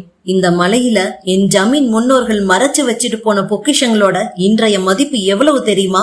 1.5 லட்சம் கோடி. அதை இழக்க நான் தயாரா இல்ல. காட்டுக்குள்ள கொடிய மந்திரவாதியான சிம்மன் கிட்ட என்ன ஒப்படைச்சிட்டு நீங்க மட்டும் தனி ஆளா திரும்பி போனா என்னோட அப்பா அம்மா சும்மா விடுவாங்களா? கேள்வி மேல கேள்வி கேட்பாங்களே, என்ன பதில் சொல்லுவீங்க என்றாள் வதனா ஆக்ரோசமாய். எதற்கும் அஞ்சவில்லை ஆதவன். வதனா திடீர்னு காட்டுக்குள்ள காணாம போயிட்டா. சிறுத்த புலிகிட்ட சிக்கி இருப்பாளோன்னு பயமா இருக்கு. காடு முழுக்க தேடிட்ட, வதனா கிடைக்கல. போலீஸ் கம்ப்ளைண்ட் பண்ணி தேடி பார்க்கலாம். ஏதாவது பள்ளத்துல வதனாவோட எலும்புகள் மட்டும்தான் கிடைக்கும். அத பாக்குற சக்தி எனக்கு இல்ல. அந்த நொடியே என்னோட உயிரும் பிரிஞ்சிடும்னு முகத்துல அரைஞ்சுக்கிட்டு அழுது கதற எல்லாரையும் கரைச்சிடுவேன், களங்கடிச்சிடுவேன். சிரித்தான். ராஸ்கல், நடிக்கிறது தான் உனக்கு கை வந்த கலையாச்சே. வதனாவிற்கு கழுத்து நரம்புகள் புடைத்தது. என்ன வதனா, மரியாதை குறைவா பேசுற? நீ திருந்தறதா தெரியல. உன் முடிவை மாத்திக்கவும் போறதில்ல. அப்புறம் எதுக்குடா உனக்கு மரியாதை தரணும்? வதனா சீறினாள். கண்களின் அனல் வீசியது. வதனா, என் பேரை உச்சரிக்கிற தகுதி கூட உனக்கு இல்ல. உன் மேல நம்பிக்கை வச்சு இவ்ளோ தூரம் வந்தேனே, எனக்கு இதுவும் வேணும் இன்னமும் வேணும். ஒன்னு சொல்ற, நல்லா கேட்டுக்க. உன்ன மாதிரி ஆளுங்களுடைய முகமூடி ஒரு நாள் கிழிஞ்சே தீரும். பேராசை புடிச்சவங்க எல்லாரும் ரொம்ப நாளைக்கு சந்தோஷமா இருந்தது கிடையாது. நீ நினைச்சது எதுவுமே நடக்காது. சீக்கிரமா நீ அழிய போற. அட உத்தமி சாபம். ஆமாண்டா, நான் உத்தமிதான். என் சாபம் பழிக்கத்தான் போகுது. ஏய், ஓவரா பேசுற. உன்கிட்ட பேசுறேனே, அதுவே மகா பாவம்தான். தூ. ஆதவனின் முகத்தில் காரி உமிழ்ந்தாள். நீ பேச பேச கேட்டுட்டு இருந்தது என்னோட தப்பு. பற்களை நரநரத்தான் ஆதவன். வதனா உமிழ்ந்த எச்சிலை அலட்சியமாக துடித்துக் கொண்டான். வாடி. வதனா திமிர திமிர தரதரவென்று இழுத்துக்கொண்டு இழுப்பை மரங்களுக்கு மத்தியில் நடந்தான். வதனா அவனுடைய பிடியிலிருந்து விடுபட முயன்றாள். முடியவில்லை. ஆதவனின் பிடி அரக்கனின் பிடியாக இருந்தது. கொஞ்ச தூரம் நடந்ததுமே புதருக்குள் மறைந்திருந்த லிங்க மலையடிவாரம் தெரிந்தது. லிங்க மலையின் இன்னொரு பக்கத்தில்தான் ஆதவனின் ஜமீன் மாளிகை இருந்தது. கீழே கரடுமுரடான பாறைகள் சிதறி கிடந்தன. நிறைய செவ்வரளி பூச்செடிகள் குற்று குற்றாய் மண்டி கிடக்க லிங்க மலையிலிருந்து வீசிய மூலிகை காற்று முகத்தை வருடியது. என் கைய விடுடா. வதனா கத்தினாள். விட்டா ஓடி போயிடுவியே. கர்வமாய் ஒரு சிரிப்பு சிரித்தான் ஆதவன். செவ்வரளை குற்றுக்களுக்கு நடுவில் வதனாவை இழுத்து போனான். அங்கே ஒரு குகை. குகைக்குள் நுழைய சின்னதாய் வாசல். குகை இருப்பதே தெரியாத அளவிற்கு செடி கொடிகள் அடர்ந்து படர்ந்திருந்தது. அதுதான் சிம்மனின் குகை. 18 கை குங்கும காளியை வைத்து தினமும் பூஜை பண்ணுகிற குகை. நான் வரமாட்டேன், பிளீஸ் என்ன விட்டுரு ஆதவ். வதனாவிற்கு பயம் வந்திருந்தது. அழத் தொடங்கினாள். ஓங்கி ஒரு அறை விட்டான் ஆதவ். கண்களில் பூச்சி பறக்க சுருண்டு விழுந்தவளை தூக்கி கொண்டு குகைக்குள் வந்தான். குகையின் உட்பகுதி விசாலமானதாக காணப்பட்டது. கருங்கல்லில் செதுக்கப்பட்ட 18 கை குங்கும காளியின் 3.5 அடி சிலை ஒரு பீடத்தில் பிரதிஷ்டை செய்யப்பட்டிருக்க 18 கைகளிலும் ஆயுதங்கள். சிவப்பு சேலை கட்டி சிலை முழுவதும் கருஞ்சிவப்பு குங்குமம் பூசப்பட்டிருந்தது. கழுத்தில் எலுமிச்சைம்பழ மாலை, செவ்வரளி பூ மாலை, மண்டையோட்டு மாலை. அகலமான கல் விளக்குகளில் மூலிகை சாரும் இலுப்பை எண்ணெயும் ஊற்றி மொத்தியான திரி போட்டு தீபங்கள் சுடர்விட்டு எரிந்தன. குங்குமக்காளியின் பாதங்களில் குங்குமமும் மஞ்சள் தூளும் குவியலாய் கொட்டி கிடக்க மலைத்தேன் காட்டுக்கிழங்குகள் எல்லாம் படைக்கப்பட்டிருந்தது. ஒரு மண் சட்டியில் நிறைய தணல் கட்டிகள் தகதகக்க அதில் அகில் கட்டைகள் சந்தன கட்டைகள் புகைந்து கொண்டிருந்தன. சாம்பிராணி வாசம் போல புகை குகையையே நிறைத்திருக்க, வா ஆதவா! மந்திரவாதி சிம்மன் புன்னகையோட ஆதவனை வரவேற்றான். வதனாவ கூட்டி வந்துட்டேன் சிம்மா. வதனாவை குகையின் தரைப்பகுதியில் கிடத்தினான். சிம்மனின் பார்வை வதனாவின் மீது படிந்தது. இவதான் வதனாவா? அந்த ஜெயந்த துரத்திட்டு தெரிஞ்ச போது ஒரு இடத்துல நடு பாதையில இவளை பார்த்த, கைய அசைச்சு கூப்பிட்ட, இவ அலர்னா. இவதான் வதனாவா? இவளை நீதான் அழைச்சிட்டு வந்திருக்கேன்னு தெரியாம போயிருச்சு.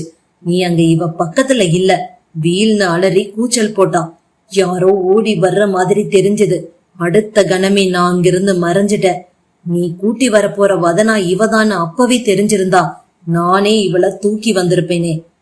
அதனால் என்ன சிம்மா, நான் தான் சொன்னபடியே கூட்டி வந்துட்டேனே. வதனா எழ முயன்றாள். கண்களை கசக்கியபடியே நாலாபுறமும் பார்த்தாள். சிம்மனை பார்த்ததும் விழிகள் அகலமானது. பாவி, நீதான் சிம்மனா? இந்த ராஸ்கலுடைய கூட்டாளியா? நீங்க உருப்பட மாட்டீங்கடா. வெறி பிடித்தவள் போல கத்தினாள். ஆதவா, இவளை கருங்கல் தூண்ல கட்டி போடு. சிம்மன் கட்டளையிட்டான். குங்கும காளிக்கு பக்கமாய் புகையை தாங்குவதைப் போல வரிசையாய் 3 கருங்கல் தூண்கள். முதல் தூணில் கட்டப்பட்டிருந்தாள் சொப்னா. கண்கள் மூடி மயக்கத்தில் காணப்பட்டாள். இவதான் அந்த ஜெயின் சொன்ன சொப்னாவா இருக்குமோ? வதனா தனக்குள் யூகம் செய்து கொண்டாள். வதனாவை பேசவே விடாமல் தரதரவென்று இழுத்து போய் 2வது தூணில் கட்டி போட்டான் ஆதவன். நல்ல தடிமனான தாம்பு கயிறு. வதனாவால் அசையக்கூட முடியவில்லை. 3வதா ஒரு பொண்ணு கிடைக்கிற வரைக்கும் நீயும் இவளும் இதே இடத்துலதான் கட்டி கிடக்கணும். பச்சை தண்ணி கூட தரமாட்டோம். எவ்வளவு சீக்கிரத்துல அந்த 3வது பொண்ணு கிடைக்கிறாளோ அவ்வளவு சீக்கிரத்துல அவளோட சேர்ந்து நீயும் இவளும் மோட்சத்துக்கு போயிடலாம். சரியா? வதனாவின் கன்னத்தில் செல்லமாய் தட்டிவிட்டு சிம்மனிடம் வந்தான். நான் புறப்படுற சிம்மா, நீயும் முயற்சி செய், நானும் முயற்சி செய்யறேன். யார் கையில் அந்த 3வது பொண்ணு அகப்படுறான்னு பாக்கலாம். ஆதவன் விடை பெற்றான். குகையை விட்டு வெளியேற முயன்ற வினாடி குகைக்குள் அந்த சத்தம் கேட்டது. குகையின் உட்பக்கம் இருந்து யாரோ தடதடவென்று ஓடி வருகிற சத்தம். ஆதவா, நீ இங்கே இரு. 2 பேரையும் பத்திரமா பாத்துக்க. குகையோட இன்னொரு வாசல் வழியே யாரோ நடந்து வர்றாப்புல தோணுது. சிம்மன் தன்னுடைய இடுப்பை சுற்றிலும் வேஷ்டி மடிப்பிற்குள் சொருகி வைத்திருந்த கொடிய விசச்சாறு பூசப்பட்டிருந்த கத்திகளை தொட்டு பார்த்து கொண்டபடியே வேகமாய் எழுந்தான். குகையோட இன்னொரு வாசலை மூடி வைக்கிறதுக்கு என்ன என்றான் ஆதவன். அந்த வாசல் வழியதான் நான் தினமும் சலங்கை அருவிக்கு போய் நீராடணும்.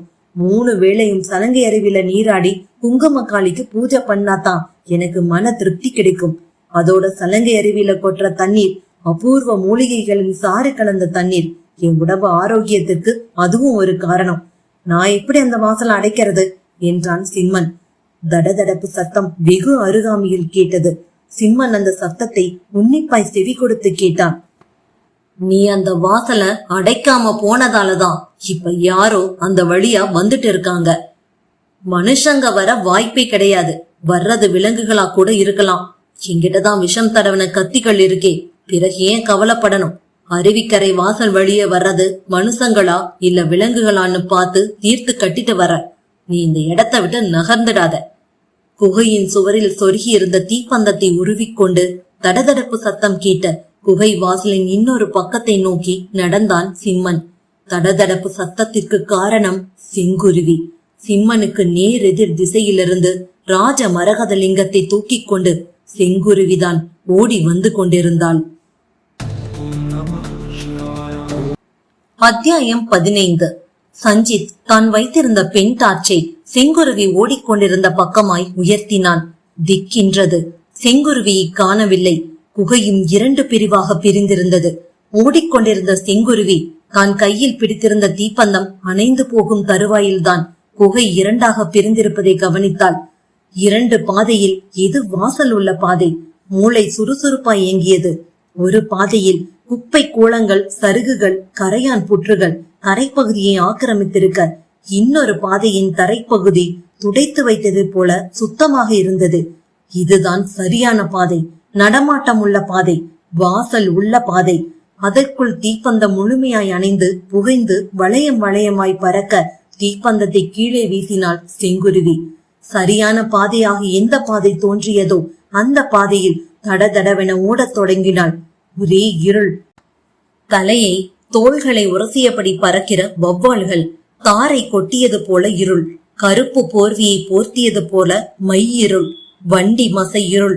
சின்ன வெளிச்சமாவது தெரியாதா? குகைப்பாதை சீக்கிரமாய் முடியாதா? எதிர் திசையிலிருந்து யாராவது வரமாட்டாங்களா? தவிப்பாய் ஏக்கமாய் ஓடிக்கொண்டிருந்தவளின் கண்களுக்கு அந்த வெளிச்சம் தெரிந்தது. வெளிச்சம் வர வர பெரிதானது. குகையில் அவளுக்கு நேர் எதிர் திசையிலிருந்து கையில் தீப்பந்தத்தோடு வந்து கொண்டிருந்தான் சிம்மன். சாமி, காப்பாத்துங்க, என்ன காப்பாத்துங்க! ஓடிய வேகத்தில் சிம்மனின் மீது மோதிக்கொண்டாள். அழுதபடியே கெஞ்சலாய் சொன்னாள். செங்குருவியை ஆச்சரியமாய் திகைப்பாய் பார்த்தான் சிம்மன். அட, 3வது பொண்ணு கிடைச்சிட்டா, அதுவும் வலிய வந்து சிக்கியிருக்கா. கண்களில் உற்சாகம் மினுக்க ஏற இறங்க செங்குருவியை பார்த்தான். என்கிட்ட வந்துட்ட இல்ல, இனி யாரும் உன்னை எதுவும் செய்ய முடியாது, நான் இருக்க. ஆசீர்வாதம் செய்வது போல செங்குருவியின் உச்சந்தலையில் கையை வைத்தான். தன்னை துரத்தி வருகிறவர்களை விட கொடியவன் சிம்மன் என்பதை உணராத செங்குருவி சற்றே தைரியம் வந்தவளாய் நிம்மதி பெருமூச்சு விட்டாள். சாமி, அவனுங்களை விட்டுறாதீங்க. மொத்தம் எத்தனை பேரு? 2 பேரு சாமி. செங்குருவி சொல்ல, இந்த தீப்பந்தத்தை பிடிச்சுக்கோ, அவனுங்க வரட்டும், நான் கவனிச்சுக்கறேன். தீப்பந்தத்தை செங்குருவியிடம் நீட்டினான். தன் 2 கைகளையும் இடுப்பு பக்கம் கொண்டு போய் 2 விஷ கத்திகளை விருட்டென உருவினான் சிம்மன். அதே நேரம் மிக்கியும் சஞ்சித்தும் குகை 2ஆய் பிரிந்த இடத்தில் குழப்பமாய் நின்றார்கள். குட்டிய காணல, குகை வேற 2 பாதியா பிரிஞ்சிருக்கே, அவ எதுல ஓடுனான்னு தெரியலையே என்றான் மிக்கி. பிஸ்டலால் தாடையை சொரிந்து கொண்டான். இது கூடவா தெரியல, கீழே பாரு. பெண் டார்ச்சை கீழே தனித்து வெளிச்சத்தை காட்டினான். கீழே என்ன இருக்கு? குட்டி அருவியில நனைஞ்ச ஈரம். இன்னும் அவ உடம்புல இருந்து காயல. ஈரம் சொட்ட சொட்டத்தான் ஓடிட்டு இருக்கா. ஈரமான கால் தடம் குகையோட கீழ்பகுதியில நல்லாவே தெரியுதே. பொட்டு பொட்டா தண்ணீர் துளியும் சிந்திக்கிட்டே போகுது. அவ கண்டிப்பா இந்த பாதையில தான் ஓடிக்கிட்டு இருக்கா. உன் யூகம் சரிதான், அவ இந்த பாதையில தான் ஓடிட்டு இருக்கா. அவ கையில புடிச்சிருந்த தீப்பந்தமும் அணைஞ்சிடுச்சு. ஓடுற வேகத்துல கீழே வீசிட்டு போயிருக்கா பாரு. அதுதான் சரியான பாதை என்பதை வலியுறுத்தும் விதமாய் அணைந்து கருகிய தீப்பந்தமும் கீழே கிடக்க கால்களுக்கு வேகம் கொடுத்தார்கள். திடீரென்று வெளிச்சம் தெரிந்தது. மிக்கியும் சஞ்சித்தும் வேகத்தை குறைத்தார்கள். கையில் தீப்பந்தத்தை பிடித்திருந்த செங்குருவியும் சிம்மனும் இருவருடைய பார்வையிலும் அகப்பட்டார்கள். சாமி, இவனுங்க தான், விட்டுறாதீங்க சாமி. செங்குருவி சிம்மனின் முதுகிற்கு பின்னால் பதுங்கினாள். துரத்தி வருகிறவர்கள் யாரோ எவரோ அது முக்கியமில்லை. இந்த பெண் தனக்கு வேண்டும். அவர்களிடம் அகப்பட்டு விட்டால் தனக்கு கிடைக்க மாட்டாள். அவர்களை ஒழித்தால்தான் இந்த பெண்ணை குங்குமங்காளியிடம் இழுத்து செல்ல முடியும். அதற்காகவாவது இந்த பெண்ணை துரத்தி வருகிற இவர்களை தான் கொல்ல வேண்டும். சிம்மன் தன் 2 கைகளிலும் வைத்திருந்த விஷம் தடவிய கத்திகள் வெளியே தெரியாதபடி மறைத்துக் கொண்டு இடுப்பில் கையை ஊன்றியபடி மிக்கியையும் சஞ்சித்தையும் முறைத்தான். சொன்னன்ல, இந்த மாதிரியான குகைகள்ல யாராச்சும் சாமியாருங்க தான் தங்கி இருப்பாங்கன்னு. சஞ்சித் கிசுகிசுத்தான். இப்போ என்ன பண்றது என்றான் மிக்கி. சாமியாரு குட்டி கையில இருக்கிற பச்சை சூரியனை பார்த்துட்டா தட்டி பறிச்சுக்கிட்டு போயிட போறான், முதல்ல அவனை சுட்டுடு சஞ்சித் சொல்ல, மிக்கி தன் கையில் இருந்த பிஸ்டலை சிம்மனின் நெஞ்சு பகுதிக்கு நேரே உயர்த்தினான். அதற்குள் சிம்மன் தன் 2 கைகளிலும் இருந்த விஷம் தடவிய கத்திகளை மிக்கியை நோக்கியும் சஞ்சித்தை நோக்கியும் வீசினான். மிக்கியும் பிஸ்டலின் விசையை அழுத்தினான். இந்த பக்கம் இருந்து தோட்டா சிம்மனை நோக்கி பாய, மிக்கியையும் சஞ்சித்தையும் நோக்கி அந்த பக்கம் இருந்து விஷம் தடவிய கத்திகள் பாய்ந்து வந்தது. சிம்மன் கத்தி வீசுவதில் வல்லவன். சரியாய் ஒரு கத்தி சஞ்சித்தின் கழுத்திலும் இன்னொரு கத்தி மிக்கியின் மார்பிலும் பாய்ந்தது. சஞ்சித் தளறியபடியே கீழே விழ மிக்கியும் கீழே விழுந்தான். விழுந்த பின்பும் பிஸ்டலை சிரமத்துடன் உயர்த்தி சிம்மனை நோக்கி விசையை அழுத்தினான். ஏற்கனவே ஒரு தோட்டா சிம்மனின் இடது மார்பில் பாய்ந்திருக்க 2வது தோட்டா முன்னெற்றியை துளைத்தது. மிக்கி, சஞ்சித், சிம்மன் மூவரும் கீழே சரிந்து புரளத் தொடங்கினார்கள். சிம்மனின் அலறல் அந்த குகையையே அதிர வைத்தது. 18 கை குங்குமக்காளியிடம் நின்றிருந்த ஆதவன் அலறல் சத்தம் கேட்டு அதிர்ந்தான். கையில் ஒரு தீப்பந்தத்தை எடுத்துக்கொண்டு ஓடி வந்தான். கொடியவர்கள் மூவரும் சில கணங்களிலேயே துடிதுடித்து அடங்கினார்கள். அப்போதுதான் ஆதவன் அங்கே வந்து சேர்ந்தான். சிம்மன், என்னாச்சு? அங்கே நடந்ததை அறியாத ஆதவன் சடலமாய் கிடந்த சிம்மனை பற்றி உலுக்கினான். சிம்மன், என்னாச்சு? குகையின் சுவர் ஓரமாய் பீதியாய் நின்றிருந்த செங்குருவி இருளை விட்டு வெளியே வந்தாள். அவனுங்க என்ன துரத்திக்கிட்டு வந்தானுங்க. சாமி என்னைய காப்பாத்துறேன்னு சொன்னாரு. சாமி அவனுங்க மேல கத்திய வீசினாரு. அவனுங்களும் சாமிய சுட்டானுங்க. கடைசியில 3 பேருமே செத்துட்டாங்க போல. செங்குருவி திக்கி திக்கி நடந்ததை சொல்ல ஆதவன் சிம்மனின் நாடியை பிடித்தான். நாடி துடிக்கவில்லை. சிம்மனுக்கு உயிரில்லை என்பதை உணர்த்தியது. ச்ச, சிம்மன் செத்துட்டானே. ஆதவன் கவலையாய் செங்குருவியை பார்த்தான். நீ யாரு? என் பேரு செங்குருவி. அவனுங்க யாரு? சடலமாய் கிடந்த மிக்கியையும் சஞ்சித்தையும் சுட்டி காட்டினான். அவனுங்க யாருன்னு தெரியாது. நான் பேயாத்துல குடிச்சுக்கிட்டு இருந்தப்போ என் கையில இந்த சிவன் சாமி கிடைச்சது. நடந்ததை ஒன்று விடாமல் சொல்லி முடித்தாள். ராஜ மரகத லிங்கத்தை ஆதவனின் கண்களுக்கு முன்னால் காட்டினாள். தீப்பந்த வெளிச்சம் ராஜ மரகத லிங்கத்தின் மீது பட்டதுமே குகை முழுவதும் பச்சை வண்ண ஒளி பிரகாசமாய் ஒளிர ஆதவனின் மனசுக்குள் மணி அடித்தது. இந்த மரகத லிங்கத்தை போல இன்னும் எத்தனை மரகத லிங்கங்கள் இந்த மலையில் மறைத்து வைக்கப்பட்டிருக்கிறதோ, எல்லாவற்றையும் நான் இன்றைக்கு அடைந்தே தீருவேன். ஏற்கனவே 2 பெண்கள் இருக்கிறார்கள். இதோ 3வது பெண். மூவரையும் 18 கை குங்குமக்காளிக்கு உயிர் பலி கொடுத்து 1.5 லட்சம் கோடி மதிப்புள்ள பொக்கிசம் முழுவதையும் நானே அடைவேன். என்னைய குகைக்கு வெளியில கூட்டிட்டு போறியா? செங்குருவி ஆதவனிடம் கெஞ்சுவது போல கேட்டாள். கூட்டிட்டு போற, வா என் பின்னால. விஷமமாய் சிரித்தபடியே ஆதவன் முன்னால் நடக்க செங்குருவி பலியாடு போல பின்னால் நடந்தாள். 18 கை குங்குமக்காளி சிலை இருந்த இடத்திற்கு இருவரும் வந்து சேர்ந்தார்கள். கருங்கல் தூண்களில் கட்டி கிடந்த சொப்னாவையும் வதனாவையும் கவனித்ததும் மிரண்டாள் செங்குருவி. இவங்கெல்லாம் யாரு? ஆதவன் பதிலே பேசவில்லை. எதுக்காக கட்டி போட்டிருக்கீங்க? அப்போதும் ஆதவன் பேசவில்லை. அவன் கண்கள் வீச்செறிவாளை தேடிக் கொண்டிருந்தது. மயக்கத்தில் இருந்த சொப்னாவும் வதனாவும் கண்களை திறந்திருந்தார்கள். செங்குருவியை பார்த்து வதனா கத்தினாள். ஓடிடு, வெளியே ஓடிடு, இவன் உன்னை கொல்ல போறான். செங்குருவி திடுக்கிட்டு நிமிர ஆதவன் கையில் வீச்செறிவாளை எடுத்து விட்டான். நல்ல பளபளப்பான வீச்செறிவாள். பயந்து ஓட முயன்ற செங்குருவியை ஒரே தள்ளாய் 18 கை குங்குமக்காளியின் பாதங்களை நோக்கி தள்ளினான். குங்குமக்காளி சிலையின் பாதங்களுக்கு கீழே போய் குப்புற விழுந்தாள் செங்குருவி. ஓம் காளி, ஓம் காளி. ஏற்கனவே சிம்மனிடம் வந்து கற்று வைத்திருந்த மந்திரத்தை முணுமுணுத்தபடியே வீச்சறிவாளை உயர்த்தினான். உயர்த்திய வீச்சறிவாளை செங்குருவியின் கழுத்து பகுதியை நோக்கி இறக்கிய கணம் செங்குருவி சட்டென புரண்டாள். ராஜ மரகத லிங்கத்தை கீழே வைத்துவிட்டு குவியலாய் கிடந்த குங்குமத்தையும் மஞ்சள் தூளையும் 2 கைகள் நிறைய அள்ளி ஆதவனின் முகத்தை நோக்கி வீசினாள். ஆதவன் நிலை தடுமாறி போனான். வீச்சறிவால் குங்குமக்காளியின் பாதங்களில் பட்டு நங்கென்று ஒலித்தது. விடமாட்ட, உன்னை விடவே மாட்ட. ஆதவன் வெறியானான். கண்களை கசக்கியபடியே வீச்சறிவாளோடு செங்குருவியை நோக்கி பாய்ந்தான். செங்குருவி விருட்டென 18 கை குங்குமக்காளி சிலைக்கு பின்னால் பதுங்கினாள். ஆதவன் செங்குருவியை நோக்கி வந்தான். வெளியில வாடி. மாட்ட. இப்ப வர போறியா இல்லையா? மாட்ட. கைகள் 2ஐயும் முன்பக்கமாய் 18 கை குங்குமக்காளியின் சிலையிடுக்கில் நுழைந்து கோர்த்தபடி இறுக்கமாய் குங்குமக்காளி சிலையை கட்டிக்கொண்டாள். மரியாதையா எழுந்து வந்துடு. கண்கள் சிவக்க உருமினான். ஒரு கையில் வீச்சறிவாளை வைத்துக் கொண்டு இன்னொரு கையினால் செங்குருவியின் தலைக்கேசத்தை கொத்தாய் பற்றி தன் பலத்தை எல்லாம் திரட்டி குங்குமக்காளி சிலையின் முன்பக்கமாய் இழுத்தான். சொப்னாவும் வதனாவும் செய்வதறியாது திகிலுடன் அந்த காட்சியை பார்த்து கொண்டிருந்தனர். தாம்பு கயிறு கல்தூணோடு சேர்த்து இறுக்கமான கட்டு போடப்பட்டிருந்ததால் உடம்பை அசைக்க கூட முடியவில்லை. ச்சே, இவ்வளவு கொடூரமானவனை போயா நான் காதலிச்சேன். வதனா வெறுப்பும் கசப்புமாய் ஆதவனையே வெறித்தாள். எழுந்து வாடி. செங்குருவியின் தலைக்கீசத்தை மூர்க்கத்தனமாய் இழுக்க செங்குருவி தன்னுடைய பிடியை இறுக்கினாள்.